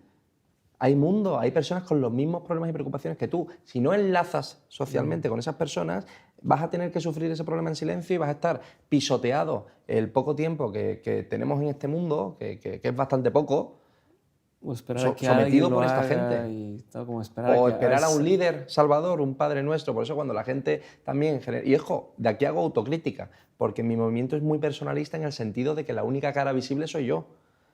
Y no es algo con lo que sienta especial gusto, pero es que nadie más se atreve a dar la cara, claro. O sea, que no es una cuestión por placer propio o por una automasturbación del ego, porque yo me sienta que soy la leche padre. No, es solamente que no hay nadie que tenga pues, las ganas de entregarse de esta forma. Pero insisto, si eso te ocurre a ti, organízate con otros, si no, solo no vas a conseguir nada. Nosotros hemos empezado a hacer daño a toda esta casta de políticos y de empresarios corruptos cuando nos hemos organizado a nivel informático, cuando tenemos a expertos en software muy interesantes que no te puedo decir aquí, y cuando tenemos una capacidad informativa de defensa legal también, tenemos un escudo judicial importante y tenemos también una capacidad de viralización masiva, que ahora podemos decir, ¿estamos organizados? Sí, pues venga, ahora contra los que nos están avasallando, robando, amenazando, contra los que abusan de las personas que no tienen otra forma para defenderse, salvo, y muchos mensajes que recibimos son esos, oye, Alvise, la justicia no me la puedo pagar porque no tengo dinero ni por un abogado. Y no sé cómo funciona lo del abogado de oficio, porque no lo sé, porque llevo 20 años en un sistema educativo que no me ha explicado ni cómo defenderme ante el robo de una cartera. Las matemáticas y división de tercer grado, maravilloso. Pero ¿cómo defenderte si te roban una cartera? O cuestiones básicas de cómo gestionar tu dinero. O cómo informarte a nivel mediático sin que te manipulen. De eso, ni un solo minuto de horario lectivo. Después de, que por cierto es la más absoluta constatación de que el sistema educativo en los estados-nación actuales, en los que estás 20 años, insisto, metido teóricamente aprendiendo a saber ser productivo para la sociedad, sales sin tener ni pajolera idea de lo verdaderamente importante. Y nutricionismo también, o sea, si es que hay una barbaridad de desinformación en este caso, porque al Estado no le interesa, lo siento, tener ciudadanos informados. Les interesa tener unidades productivas para el mercado, de las cuales luego puedan extraer renta. Es lo único que les importa. Tú no eres un ciudadano para ellos en tanto en cuanto no te dan valor por derecho. Es más, la Constitución que hay en cada país no es una serie de derechos que nos puedan reconocer porque sí, sino para defendernos del Estado. Cuando la gente dice, no, es que el Estado se preocupa por ti. El Estado no se preocupa por ti porque de entrada es tu enemigo y por eso hay una Constitución. La Constitución que tienen todos los países es un papelito que dice, oye, que el Estado es muy peligroso, que el Estado monopoliza cosas tan importantes como las fuerzas y cuerpos de seguridad del Estado o incluso la justicia. Y estos son los derechos que te defienden de los políticos. Estas son las cosas que los políticos no pueden hacer, que los burócratas no pueden hacer. Y la gente se cree que no, que el Estado eres tú. Pues no, amigo, el Estado es el que te roba cada mes el fruto de tu trabajo. A ver, y entonces una pregunta más, que me voy a cambiar por completo de tema. Tiende a pasar que la gente dice... O sea, bueno, mi pregunta es, ¿hay políticos buenos o no hay políticos buenos? Porque lo que pasa mucho es que todo el mundo decimos, sí, es que los políticos, y los políticos, y los políticos, hasta que un familiar entra a la política y dices, no, pues que él sí es bueno, él sí lo va a intentar hacer bien, o es que ese político no está bien, hasta que el político te dice, te invito a cenar a mi casa, y entonces empiezas a ver esos beneficios de juntarte con ese político y la gente luego cambia, ¿no? Odio a esa persona que publica en redes y de pronto la persona en redes crece mucho y, no, siempre sí es mi amigo, ¿no? ¿Qué pasa? O sea, por un lado, ¿por qué somos así? Pero por otro lado, ¿crees que sí hay algunos políticos que son buenos? ¿Sabes? O sea, todos terminan siendo, o sea, todos son malos. Bueno, esto es como cuando eres de un pueblo muy pequeño, empiezas a destacar en alguna habilidad y te vas fuera. Y es como, mira, este que cree que este pueblo no es lo suficientemente bueno para él. Y luego se convierte en una estrella increíble y dice, mira, es de aquí, nació aquí. ¿Cómo pasas del desprecio al orgullo? ¿No? Bueno, si partiéramos pero del bueno, inicio... a veces hay gente que se hace, que no ni siquiera es eso, que hay gente que se hace la vista gorda. O sea, hay gente que sí sabe que, oye, esta persona llegó a donde está porque dijo mentiras, pero ahora me beneficia a mí. Y entonces, pues ya hago como que, sí, colega, qué gusto verte. Joder, es una pregunta... Porque pasa. Pasa constantemente, justo, pero al final parte de las inseguridades de cada uno, de si tu felicidad parte de compararte con otro o no. Dice, oye, si hemos salido del mismo punto de partida, ¿por qué a él le va mejor que a mí? ¿O por qué tal? Oye, ¿me puedo beneficiar del éxito de esta persona? Oye, si es que el ser humano también tiene sus desgracias y sus miserias. Es lógico. Yo también tengo, por cierto, mis debilidades del ego, también tengo mis... O sea, yo no soy un santo. O sea, también tengo mis excesos, tengo momentos en los que no soy justo en absoluto.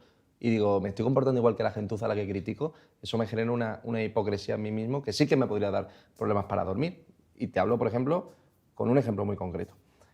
Defiendo la legislación. En esta entrevista he defendido la defensa acérrima a las leyes para tener un sistema más o menos limpio. Pero yo muchas veces pongo en jaque la violación de ciertas leyes porque me interesan para hacer la fiscalización que hago. Si yo estoy vigilando a un político 24 horas, 7 días a la semana, yéndose a ciertos lugares, alguien podría decir que estoy violando la Ley Orgánica de Protección de Datos o que estoy acosando a esa persona y por tanto estoy violando la ley. Pero gracias a eso descubro que los últimos 5 viajes han sido en 5 paraísos fiscales en donde lo único más turístico que ha visto que el banco es su hotel. Bien, y gracias a esto, que es acercarme a esa línea roja peligrosísima en la que no se sabe si estoy violando o no estoy violando la ley, puedo conseguir que la sociedad civil sepa que hay un ministro en el gobierno de España que se va de paraíso fiscal en paraíso fiscal y que cada uno concluya para qué. Yo tengo esas diatribas. Yo no soy un santo en absoluto. ¿El fin justifica los medios? Esa es la pregunta que me hago cada noche. ¿El fin justifica los medios? No. Y aún así, decido hacer lo que hago. ¿Por qué? Porque si luego tengo que pagar judicialmente o a nivel ético o la crítica de la sociedad en pro, insisto, de un bien mayor, a mí personalmente me compensa. Que carguemos nosotros esa carga. No te preocupes. ¿Estás dispuesto a pagar ese precio Sí, por sin duda. lo otro? Que la gente que luego pueda, de forma muy, muy correcta, criticarme por lo que hago, yo no les quitaré la razón. Oye, pero es que estás haciendo esto está mal. Y digo, sí. Y no lo justifica, pero está muchísimo peor que España dentro de unos años sea Venezuela. O sea, voy a poner un ejemplo más pendejo de esto para ver si estamos hablando de lo mismo. Es como decir, mi hijo está enfermo en el carro y tengo que ir al hospital con prisa y entonces me voy a volar todos los semáforos en rojo, ¿no? Y me voy a ir.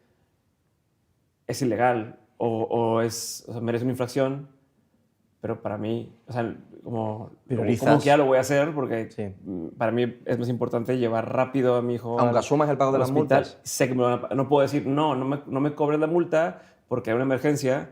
O sea, sé que lo tengo que pagar. Aunque la gente te dijera has podido causar un accidente, las leyes están para cumplirlas, haber salido antes o cualquier cosa de estas, te compensa porque es la vida de tu hijo. Pues esta es la vida de mi país.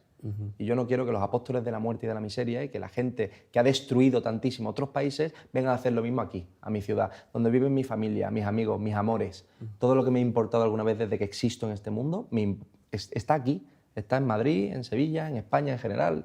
Mi vida, mis recuerdos, la primera vez que me enamoré de un beso ha sido en este país. Y si tengo que hacer pues, ciertas cuestiones que la gente considere inmorales en pro de evitar que ese futuro que vemos al otro lado del charco llegue aquí, pues perdonadme, lo voy a hacer. Y quien quiera ser un buenista, que desde el púlpito de la intelectualidad diga qué malo es esto, mientras se va a casa sin tener ninguna penuria, pues que lo haga. La mayoría, no te voy a decir, pero millones de españoles que consideran que lo que hacemos es correcto y por eso colaboran y por eso somos los que primeros nos informamos, primero nos damos las noticias y tenemos la capacidad además económica y de financiación que tenemos, consideran que lo que hacemos tiene una explicación y nos apoyan, aunque entiendan que hay cosas que estaría mejor no hacer. Y me regreso a la pregunta de ahorita, antes de la pregunta pasada. Te faltó contestar la segunda parte de que si son buenos o no son buenos, o sea, si existe o no existe. Claro, porque va relacionado a lo que te decía antes de uno se corrompe al final. O sea, uno puede llegar intentando ser bueno y termina, o no. Mira, hay una frase de una conocida película que dice que si un héroe vive lo suficiente se convierte en villano. Pues un político, por muy bueno que sea, si está suficiente tiempo en un sistema corrupto de raíz, se convierte en lo que el sistema hace de ti. Por eso es tan difícil batallar estos tipos de sistemas en los estados-nación en los que no hay división de poder, etcétera, etcétera. ¿Se puede cambiar desde fuera del sistema de partidos que representan nuestro funcionamiento electoral en la mayoría de países iberoamericanos? Yo creo que sí. Yo creo que cuando eres tú el que define gran parte de la gestión de información en un país a nivel informativo, cuando eres tú el que implanta ciertas noticias y evitas que ciertas ilegalidades se escondan y estás influenciando sin tener un partido político. Siempre intentamos ver más allá y decimos, oye, bueno, esto está muy bien, pero ¿esto en qué germina? ¿Y después qué? Y la gente te lo dice. Bueno, esto está de maravilla, pero cada vez crecen más y tienen más audiencia. ¿Y por qué no montas tu partido? ¿O por qué no creas una fundación de no sé qué? Digo, ¿para qué tenemos que darle una forma política dentro? ¿Para convertirnos en lo mismo que todos los demás? O sea, yo me hice una promesa hace 3 años y es que no iba a cobrar un solo euro público jamás. Y quiero cumplir esa promesa. Y entrar en un partido político sería sin cobrar un solo euro en subvenciones. Todos los partidos políticos en España y en México también, incluso los que critican las subvenciones a los partidos porque creen que se tienen que autofinanciar, aún así dicen, pero nosotros las cobramos porque, oye, no vamos a jugar en desventaja. Yeah. Hipocresía. Creo que es mucho más importante que Que es el lo dinero. mismo lo de las leyes que dices, de romper una ley por el bien de otro. Es como, bueno, pues también lo voy a cobrar por tal de poder competir. Sí, pero ahí entra la línea roja, que es dinero público. Claro. Eso. ¿Por qué necesito que el Estado me Dinero público proporcione sigue dinero de la siendo- gente si la gente directamente te lo da? ¿Para Sí, qué cierto. necesito una subvención si la barrendera me da 5 euros? O si el profesor me da 20. ¿Para qué necesito que venga el aparato represivo del Estado a decir te doy el dinero que le he robado a los españoles? Digo, no, perdona. Se cambian países no con dinero, se cambian países con la determinación que te da la coherencia. Si tienes un movimiento social coherente, que no sea hipócrita, te comes el mundo. Y no necesitas a 100.000 personas, con 15, con 30 personas coherentes, que no se traicionen entre ellas en sus principios y valores, puedes cambiar un país y puedes cambiar una nación. Pero claro, tienes que no venderte a los placeres disolutos que te da la carne y el sistema capitalista y tener el coche más bonito del mundo. Al final todo parte de problemas del ego. La mayoría de casos de corrupción que yo descubro de políticos y empresarios es por el amor de una mujer o de un amante. Es decir, ¿por qué cobrando 12.000 euros al mes querías más? Me dicen, porque me enamoré de esta y tenía que impresionarla. Pues es un problema del ego. Te sientes menos porque tienes menos recursos económicos. Eso no es amor, joder. Y si hiciéramos una verdadera explicación de lo que es amarse, y perdóname que aquí suene un poco canónico, si aprendiéramos como seres humanos a amarnos mejor a nosotros mismos, no tendríamos la mayoría de complejos que nos llevan a debilidades del ego. Porque la mayoría de debilidades del ego son las que hacen que no entendamos el valor de la vida. Que estamos aquí 75, 80 años a lo sumo, que esto es todo muy etéreo, que lo verdaderamente importante no se compra con dinero y que porque cobres 5.000 euros más de comisión no te vas a resolver la vida. Si entendiéramos esa idea de base, la mayoría de la corrupción que vemos en el país no existiría. Ni a nivel social tampoco, porque recordamos que teóricamente son nuestros representantes. Sí. Y si nosotros perdonamos a este que ha robado es porque tú también lo harías, ¿no? O el que está pagando, insisto, sin entrar a juzgar a las personas que no tienen otra vía de supervivencia. Pero, macho, la coherencia es esencial. Y la pregunta que te he hecho originalmente de cómo llegaste a donde estás ahorita, ibas a la mitad del camino platicándome. Pues mira... Que entraste al partido, sí. Te diste cuenta en Valencia, que te diste cuenta que cómo estaba el tema de los medios. Dimití. Ibas ahí. Dimití, aun teniendo los mejores resultados de la historia de ese partido en esa región. O sea, nos daban las encuestas, creo que eran 9 escaños y conseguimos 18, a un solo escaño del Partido Popular, que es el partido conservador más prominente en este país. Y a los meses, antes de que se cumpliera un año, renuncié a la indemnización que me correspondía por año trabajado y me fui a Madrid a vivir. Porque la forma en la cual tenías que trabajar... Bueno, lo primero que hice cuando llegué al Parlamento fue despedir al 85% del equipo técnico del grupo parlamentario. Y ahí me di el primer golpe de realidad. Porque encuentras a una serie de trabajadores que después de 3 años en una institución pública no sabían lo más mínimo y básico de la normativa de esa institución. Digo, ¿has cobrado casi 3.000 euros al mes? ¿Por qué? ¿Qué has hecho exactamente? No, es que es de la cuota del partido a nivel organización. No, es que este es el amigo de esta persona que hace las listas electorales. Y cuando me di cuenta de la basura que había dentro de esa institución, insisto, un partido, en este caso, de centro-centro-derecha, pero en la izquierda igual, o sea, derecha e izquierda, insisto, es una absoluta gilipollez. Y los despides y lo primero que recibes son llamadas de todos los cargos intermedios y altos diciendo, oye, que este es mío, pero ¿por qué tal? Porque no se valora el trabajo que hagan en la institución en pro del ciudadano, en pro de la que limpia la mopa en el colegio o del pobre hombre que te vende las verduras en la frutería, cuando te das cuenta de que esa gente no trabaja para los demás, porque no hay nadie que les fiscalice, y luego tú llamas al teléfono de la administración y pasan de ti a la maldita calle. Lo primero que hice, liberar todos esos recursos que son públicos.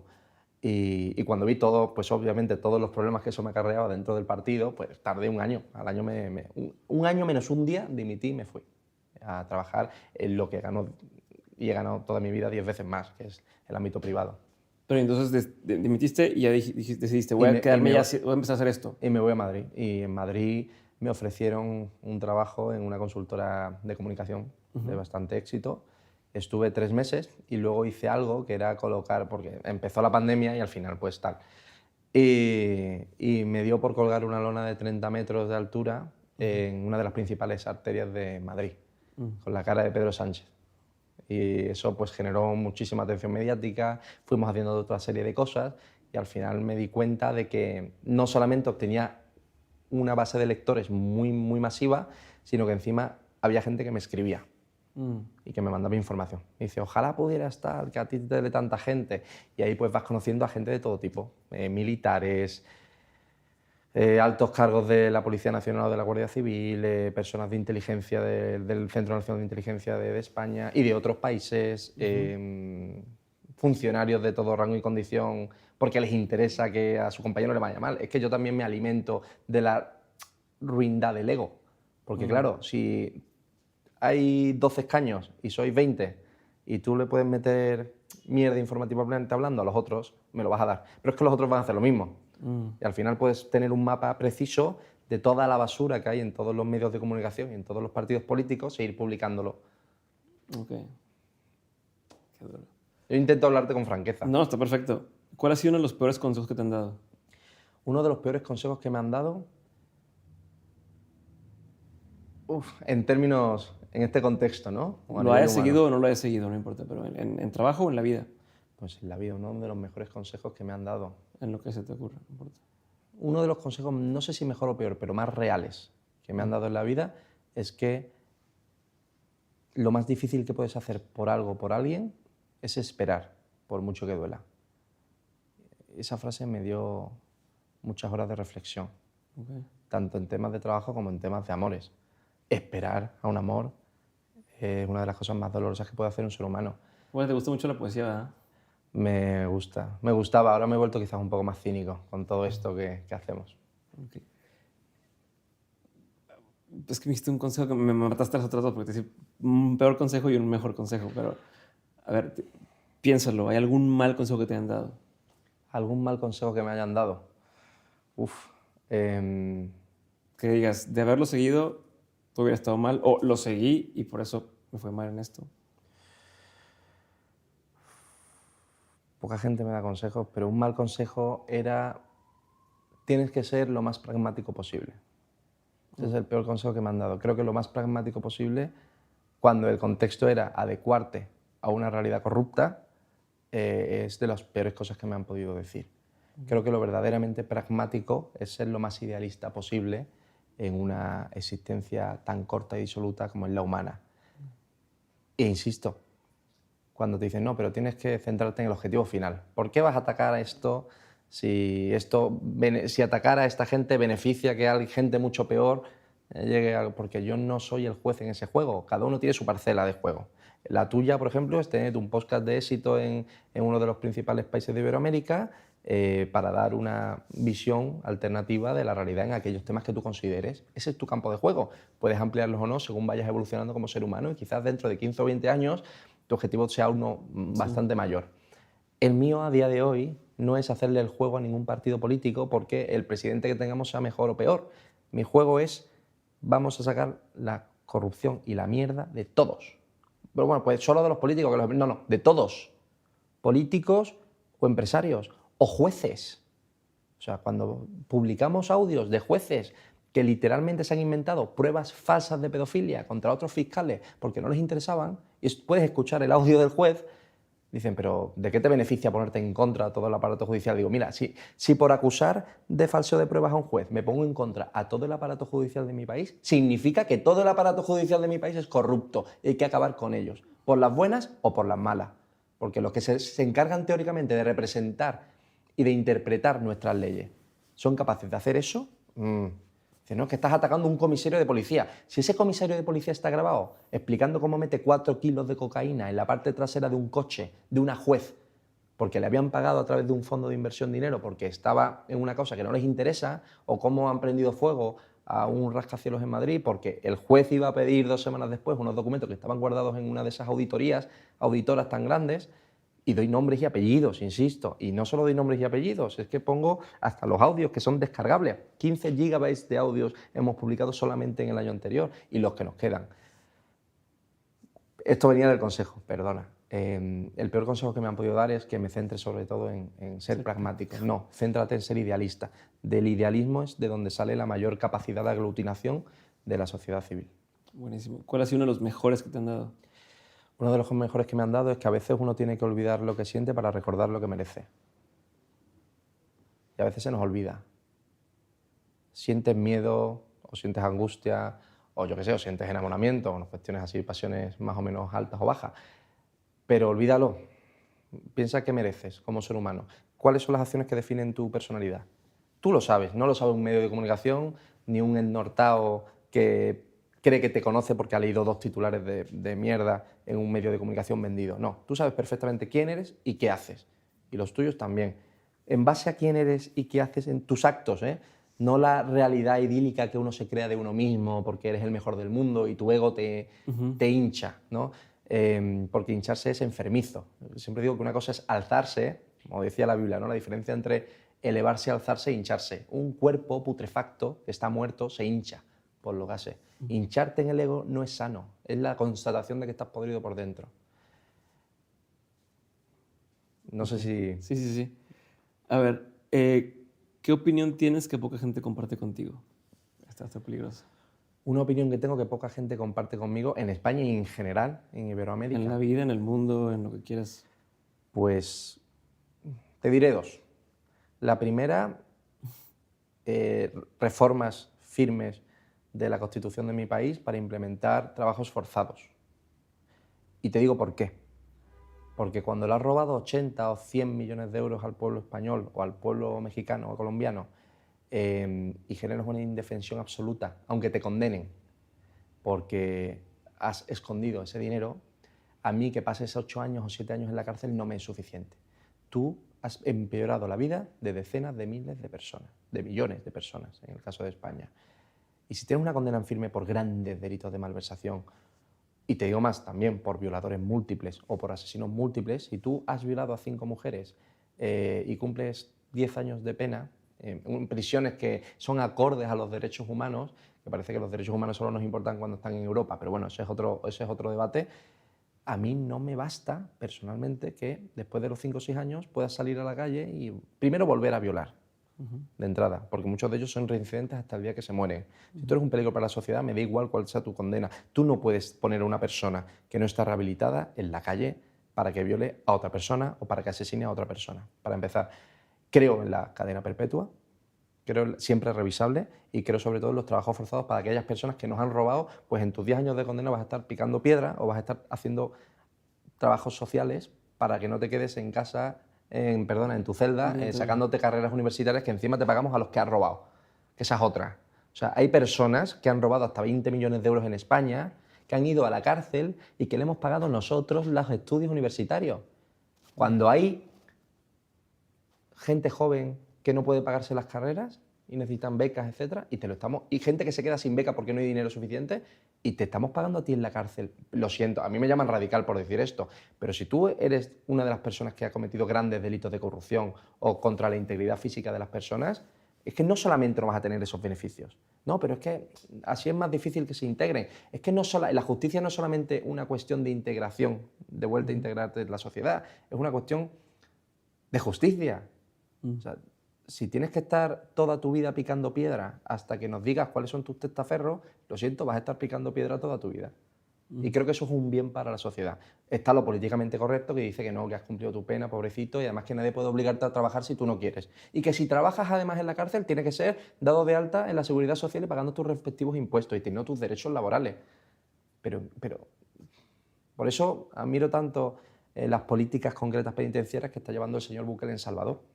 Me parecen fantásticos, uno de los países más peligrosos que ha habido en Iberoamérica, teniendo las mejores reducciones de criminalidad de la historia del país. ¿Y qué opinas del argumento de que también es peligroso porque a veces metes gente que no debería estar ahí.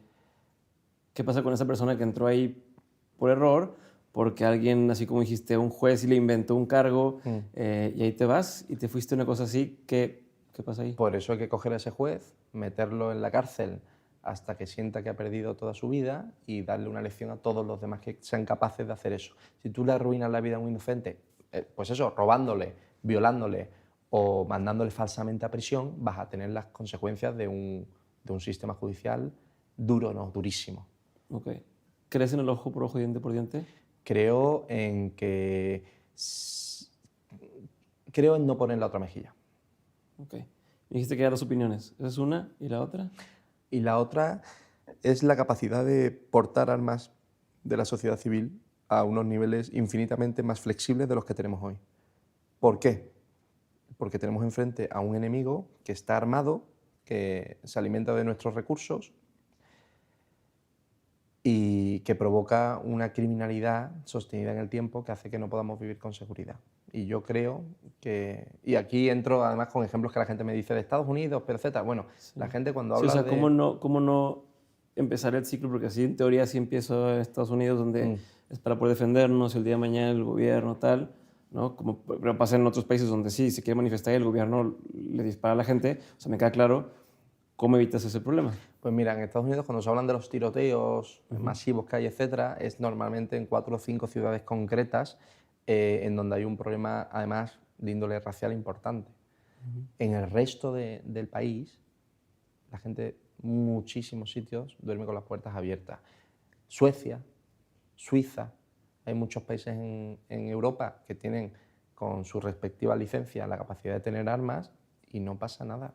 En España es legal tener un arma si tienes una licencia para ello, pero tienes que justificarlo en base a la caza. ¿Y por qué en base a la caza? ¿Por qué no en base a otras cuestiones? Como por ejemplo, vivo en un país con un alto grado de criminalidad y me han robado en la tienda 5 veces a punta de pistola. No sé cuántos vídeos habéis visto en internet en los que te apuntan con un arma y luego el hombre, el simple hecho de sacarla, el simple hecho de saber que la persona que tienes enfrente a la que quieres asesinar o quieres violar o quieres robar puede que esté armado, ya de entrada te lo piensas 2 veces. Otra cuestión es que sean ciudades especialmente problemáticas, como está pasando en Estados Unidos en ciertas concretas. Pero es que en Estados Unidos creo que hay más de 160, 170 grandes ciudades. ¿Dónde están? Mira el mapa de casos. Esos son opiniones que no son nada... Claro, no es popular. Me No queda son claro, nada populares. Entiendo el punto, ¿no? Y no se trata de... O sea, es justo lo que quería escuchar. Pero... Lo importante es que me da igual que no sí, sean populares. Sí, no importa. Pero debatiendo ese tema o sobre ese tema, ¿has empezado a escuchar estos casos donde un niño jugó a tocar el timbre y corrió y una persona que tiene un arma que probablemente la aportó de forma legal, pero ya tiene 75 años y a lo mejor su criterio está un poco mermado por la edad, por lo que sea, por lo que consumen medios de es que te van a llegar a... ¿Y qué hace que no le han quitado el arma? Claro. ¿Cómo? ¿Y qué? ¿Y qué hace que no le han quitado el arma a ese hombre si no está en la disposición de tener una? Y entonces es como ese tema de cómo administras a nivel macro que no pase eso. O sea, como el riesgo de decir, ok, si hoy le doy armas a la gente que hoy las puede portar, ¿cómo pongo un candado para que cuando ya no las pueda portar se las quite? De entrada, porque no afecta nada el hecho de que sale... O sea, ¿cómo es posible que todos los malos, los narcotraficantes, cómo es posible que toda la calaña Es criminal independiente de que sea o no ser legal. tenga armas? Porque ellos sí las tienen. O sea, quiero decirte, porque es como la droga, porque al final quien quiere la consigue. Sí, no porque algo sea legal todo el mundo lo va a hacer, dices tú. Exacto. Y al final, ¿qué ocurre? Pues que tienes a los verdaderos criminales con la capacidad de armarse porque tienen esos contactos y a los inocentes ciudadanos que siguen la ley y lo que quieren es vivir en paz con su trabajo y sus familias, desarmados ante la posibilidad de que les atraquen. Obviamente hay ejemplos concretos de un anciano que cometió un error, etc. Oye, tendríamos que ver por qué ese anciano en esas condiciones tiene un arma y que pague por ello. Pero claro, de la excepción hacer una norma cuando tienes, insisto, a una calaña criminal armada hasta los dientes y enfrente tienes a ciudadanos que no tienen, coño, que hasta llevar un taser para que no violen a su hija de 12 años cuando viene del cole es ilegal, pues nos debería hacer pensar bastante. Hablando de opiniones políticamente incorrectas, ¿qué opinas de esto de agitar el avispero? Le decimos a mí, o sea, ¿qué pasa? Que primero en México sabía que había este problema de delincuencia organizada. Entonces están las dos posturas, ¿no? De un político que dice, están mal, hay que atacar lo que está mal, Y obviamente en eso suceden enfrentamientos, suceden muertes y demás. Y luego el otro ángulo de decir, no peleemos contra ellos, sino busquemos como de alguna forma hacer acuerdos o rehabilitar o como por el lado de la paz, quitar. Estoy pensando en eso, pensando en el tema de las armas que me estás mencionando, ¿no?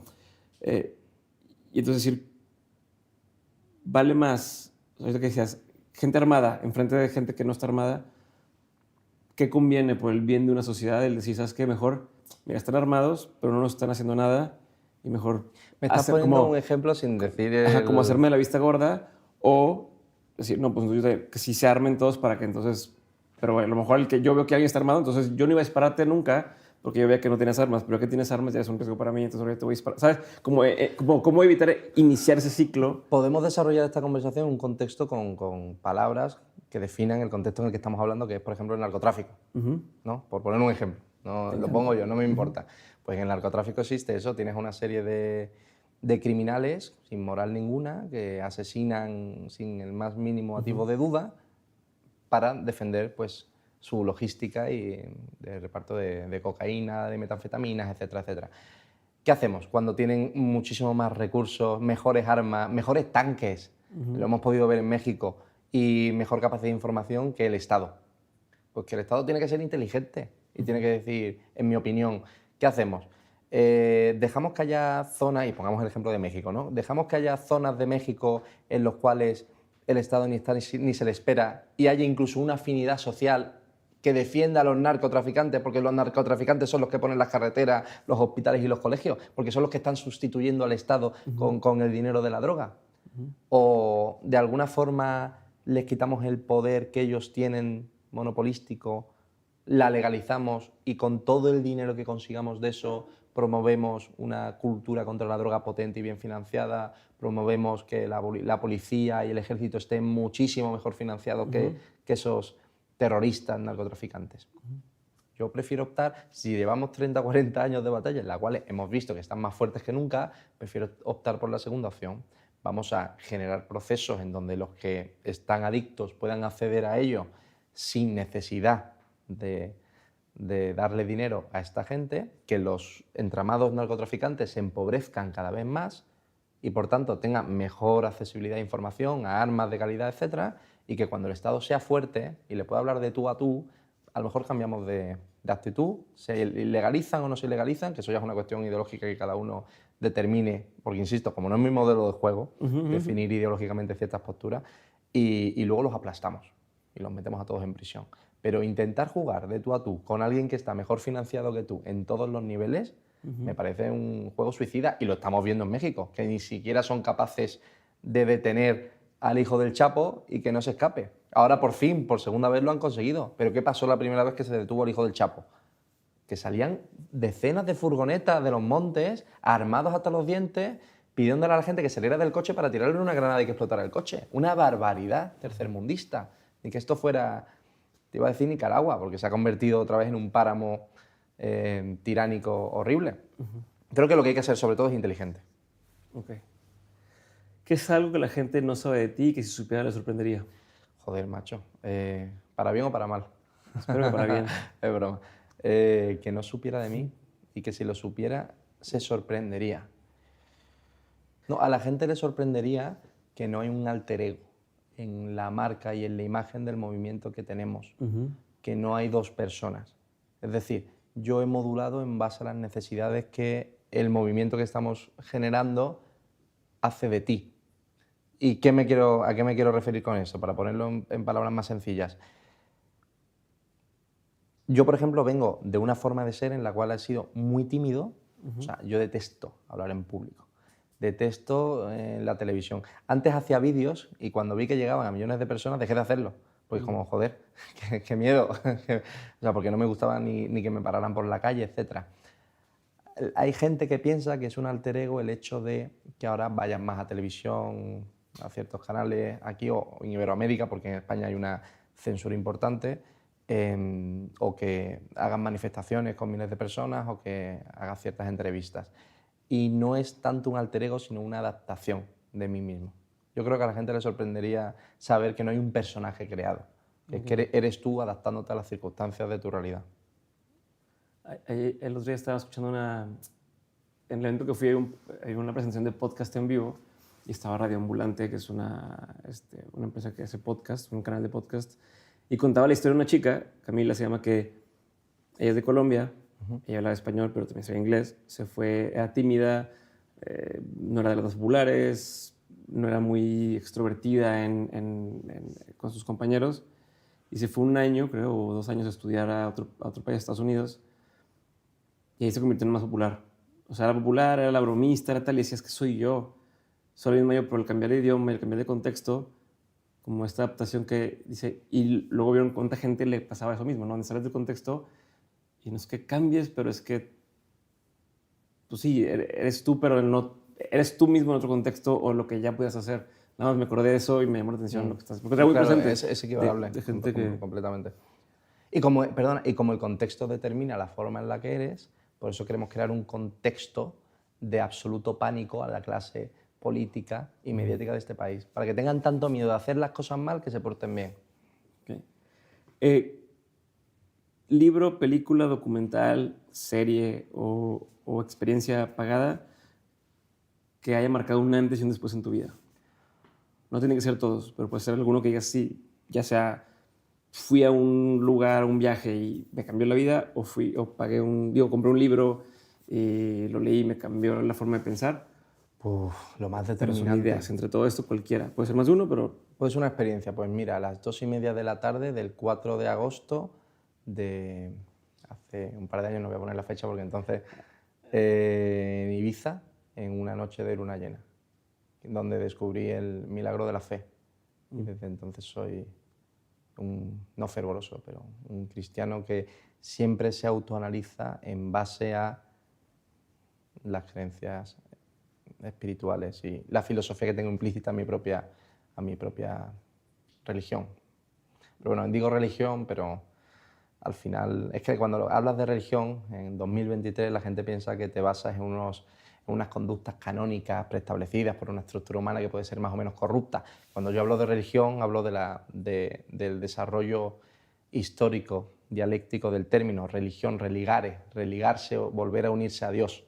Y claro, y a veces tengo que hacer ciertas matizaciones terminológicas para intentar dar a entender a la gente la idea de que la espiritualidad y la conexión con el Creador no siempre tienen que estar limitadas por ciertos prejuicios, que muchos son ciertos, sobre estructuras religiosas. Okay.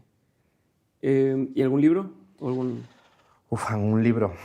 ¿En general o materia política? En En general, en la vida, que te haya marcado, que te haya dicho, ¿sabes qué? Leí esto y mi vida ya sea o me cambió la forma de pensar o me mandó otro rumbo en mi forma de hacer las cosas. Pues mira, hay veces que hay libros que puede que sean buenos, pero no increíbles, sin embargo, hagan germinar en ti una idea que luego, a nivel de estructura de pensamiento, te haga ser diferente. Pues mira, a mí Albert Camus es un escritor que me gusta mucho y Hermann Hesse es otro. Diría que cada uno de los libros que he leído de ellos, y en concreto El extranjero, que tiene un fragmento muy bonito de cuando está en prisión. No quiero hacer spoiler, pero bueno, ya tiene unas cuantos... Ya lleva, se estrenó hace unos... Justo es como si hablamos de, yo qué sé, la Ilíada de Homero. No quiero hacer spoiler a nadie, pero si no te lo has leído a estas alturas. Y básicamente se le acusa de un homicidio y está en prisión, y su conversación consigo mismo en la cárcel antes de que amanezca y le condenen a muerte es increíble.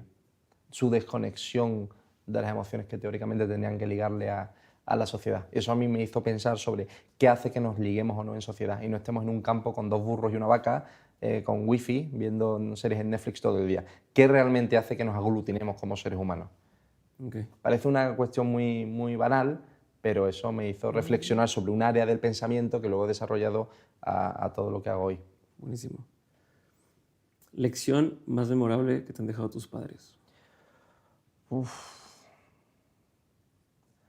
mira, mi madre me ha dejado una lección muy buena. Todavía vive, que cualquiera hablando así parece que no. Y es la capacidad de perdón. no tanto a otros, y ahí entro yo, por ejemplo, en una diatriba personal propia. Digo, oye, ¿por qué yo no perdono? ¿Por qué no perdonamos todos a los que no lo hacen mal? Digo, porque en cuestiones de índole pública, ante los ladrones y los corruptos, yo tan solo soy una herramienta de karma para que ellos logren el perdón hacia sí mismos. O sea, no me corresponde a mí perdonarles en absoluto, porque tampoco es solo mi dinero, es el dinero de todos los españoles en este caso, de todos los iberoamericanos donde os roben. Pero la capacidad de perdón hacia uno mismo. Porque cuando hablábamos al principio de la entrevista sobre que gran base de la corrupción humana que vemos es por una incapacidad de amarse a sí mismo, gran parte de la incapacidad de amarse uno a sí mismo es por la incapacidad de perdonarse a uno mismo. Si logras perdonarte a ti mismo como ser humano y entender que tus errores son los que te han llevado a ser lo que eres y que tienes que aprender de ellos y no condenarte a ser una persona baja y vil solamente por tu pasado, puedes tener una base para amarte. Y si tienes una base para amarte, es más fácil que no cometas ciertos errores de bajas pasiones o de corrupción de la moral. No sé si me estoy explicando, Sí, te estás explicando. con claridad. Sí, te estás explicando. ¿De tu papá?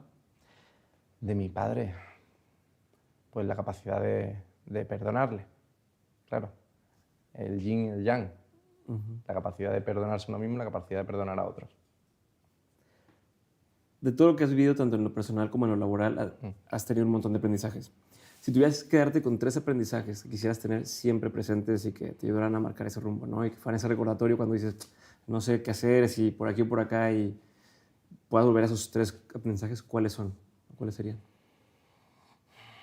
Pues la primera, que nunca terminas de conocer a nadie, en realidad. Conoces el 0,1%.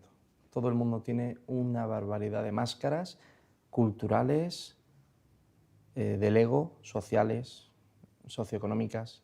Y tú, cuando estás mirando a los ojos a alguien, estás viendo una sombra de un fantasma. Y si quieres hacerlo kármico, si quieres hacerlo real, no solamente tienes que ir viendo dónde está la comisura de las máscaras, sino que tienes que ayudarle a que el otro se las quite. Y ese proceso es muy humano y es muy bonito. Pero nunca vayas a cara descubierta en una sociedad, decía un escritor, que es un baile de máscaras, ¿no? O sea, ¿quién decía aquello? ¿Shakespeare o Baudelaire? Lo de que la vida es un baile de máscaras y lo más peligroso es ir sin una. Pues... Y lo segundo, que el mayor... O sea, ¿sí crees que no sea lo óptimo no llevar una máscara? O sea, no sé, como ya es que está esta tendencia de ser auténtico y ser auténtico y ser auténtico. Si no tienes la capacidad de autoperdón, gestión emocional y una madurez importante, no vayas sin máscara porque te destrozan, porque se aprovechan de los principales dones del ser humano para destrozarte. Porque las máscaras al final siempre son en base a un interés o en base a una debilidad. Los que pueden ir sin máscaras, a cara libre y desnuda, son aquellas personas que saben que el único dolor es el autoinfligido. Y perdóname que aquí parece que nos estamos volviendo muy, muy filosóficos en esta entrevista, pero es verdad, a ti nadie te hace daño. Tú decides si algo te hace daño o no. En términos generales, obviamente. Y te pongo un ejemplo conmigo, y perdóname que hable de mí. Si a mí me importara, por ejemplo, salir en los telediarios de este país, en todos además, porque claro, en eso se ponen de acuerdo. En todo lo demás chocan, pero en atacarme en ciertas cosas. Y me afectara que mintieran sobre causas judiciales o que no publicaran las pruebas de anticorrupción que hemos hecho contra todos los partidos políticos que están en la Audiencia Nacional, etcétera, pues estaría destrozado. Diría, joder, ¿para qué sirve tanto sacrificio si luego eres un apestado en tu país a nivel mediático? Pero como tú decides que lo verdaderamente importante para la gestión de tu propia felicidad son los actos que tú sabes fehacientemente que has hecho y decides que eso no te vaya a hacer daño y que no te importe lo que un comunicador en una televisión de máxima audiencia diga de ti porque tú sabes perfectamente quién eres, vas a ser feliz. Te puedes quitar la máscara. Es así. Y ahí viene de Jesucristo, por ejemplo, y la Biblia, y por eso también parte de la fe. O sea, al final, la capacidad de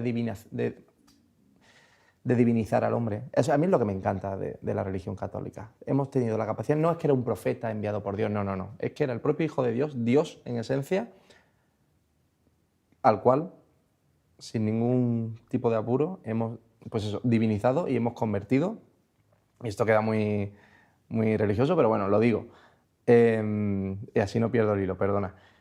Lo que más me gusta de la religión católica es que hemos podido divinizar al hombre, al ser humano, del que se desinformó con fake news. Anda, mira qué antiguas son las fake news, sobre si Jesucristo era de una determinada forma o de otra, en donde se intentó malmeter incluso hasta época de Trento, del Concilio de Trento, en absolutas falsedades sobre él. Y 2023 años después de su nacimiento podemos tener una imagen más o menos leal de lo que realmente era este caballero. ¿Y qué quiero decirte con esto? Que en ninguna de los tratamientos narrativos que dieron los evangelistas sobre él podrás ver ninguna afirmación de autocompasión o ninguna afirmación en donde él se sintiera dolido, incluso cuando sudaba sangre en el monte antes de que los romanos le detuvieran. Y a mí eso me parece admirable, porque él entendió perfectamente que sabiendo realmente quién eres, todo lo demás te da igual. Okay, entonces, aprendizaje número 1, lo que fue el de todo el mundo lleva una máscara. O sea, nunca terminas de conocer a una persona. Nunca Ese es tu primer aprendizaje. Justo. Te faltan 2. El segundo, que esta vida es demasiado corta para ser un cobarde. Y el tercero, que si crees fervorosamente en algo, sé que suena muy cliché, pero vea por ello. Lo peor que te puede pasar es fracasar. Pero es que fracasar es una de las principales virtudes del ser humano. Gracias al fracaso llegamos a la mejora de todo lo que conocemos. Así que, y ojo, y lo digo yo que tengo unas cantidad de errores increíbles cada semana. Y tengo que matizar y disculparme y llamar a fuentes y decir, oye, esto no era como me has dicho. Pero gracias a eso cada vez tenemos menos errores y cada vez somos mejores en lo que hacemos. Gracias. A ti, amigo, por la entrevista. Listo. ¿Consentiste? ¿Bien? Sí, maravilloso, pero me he enrollado que alucinas. No.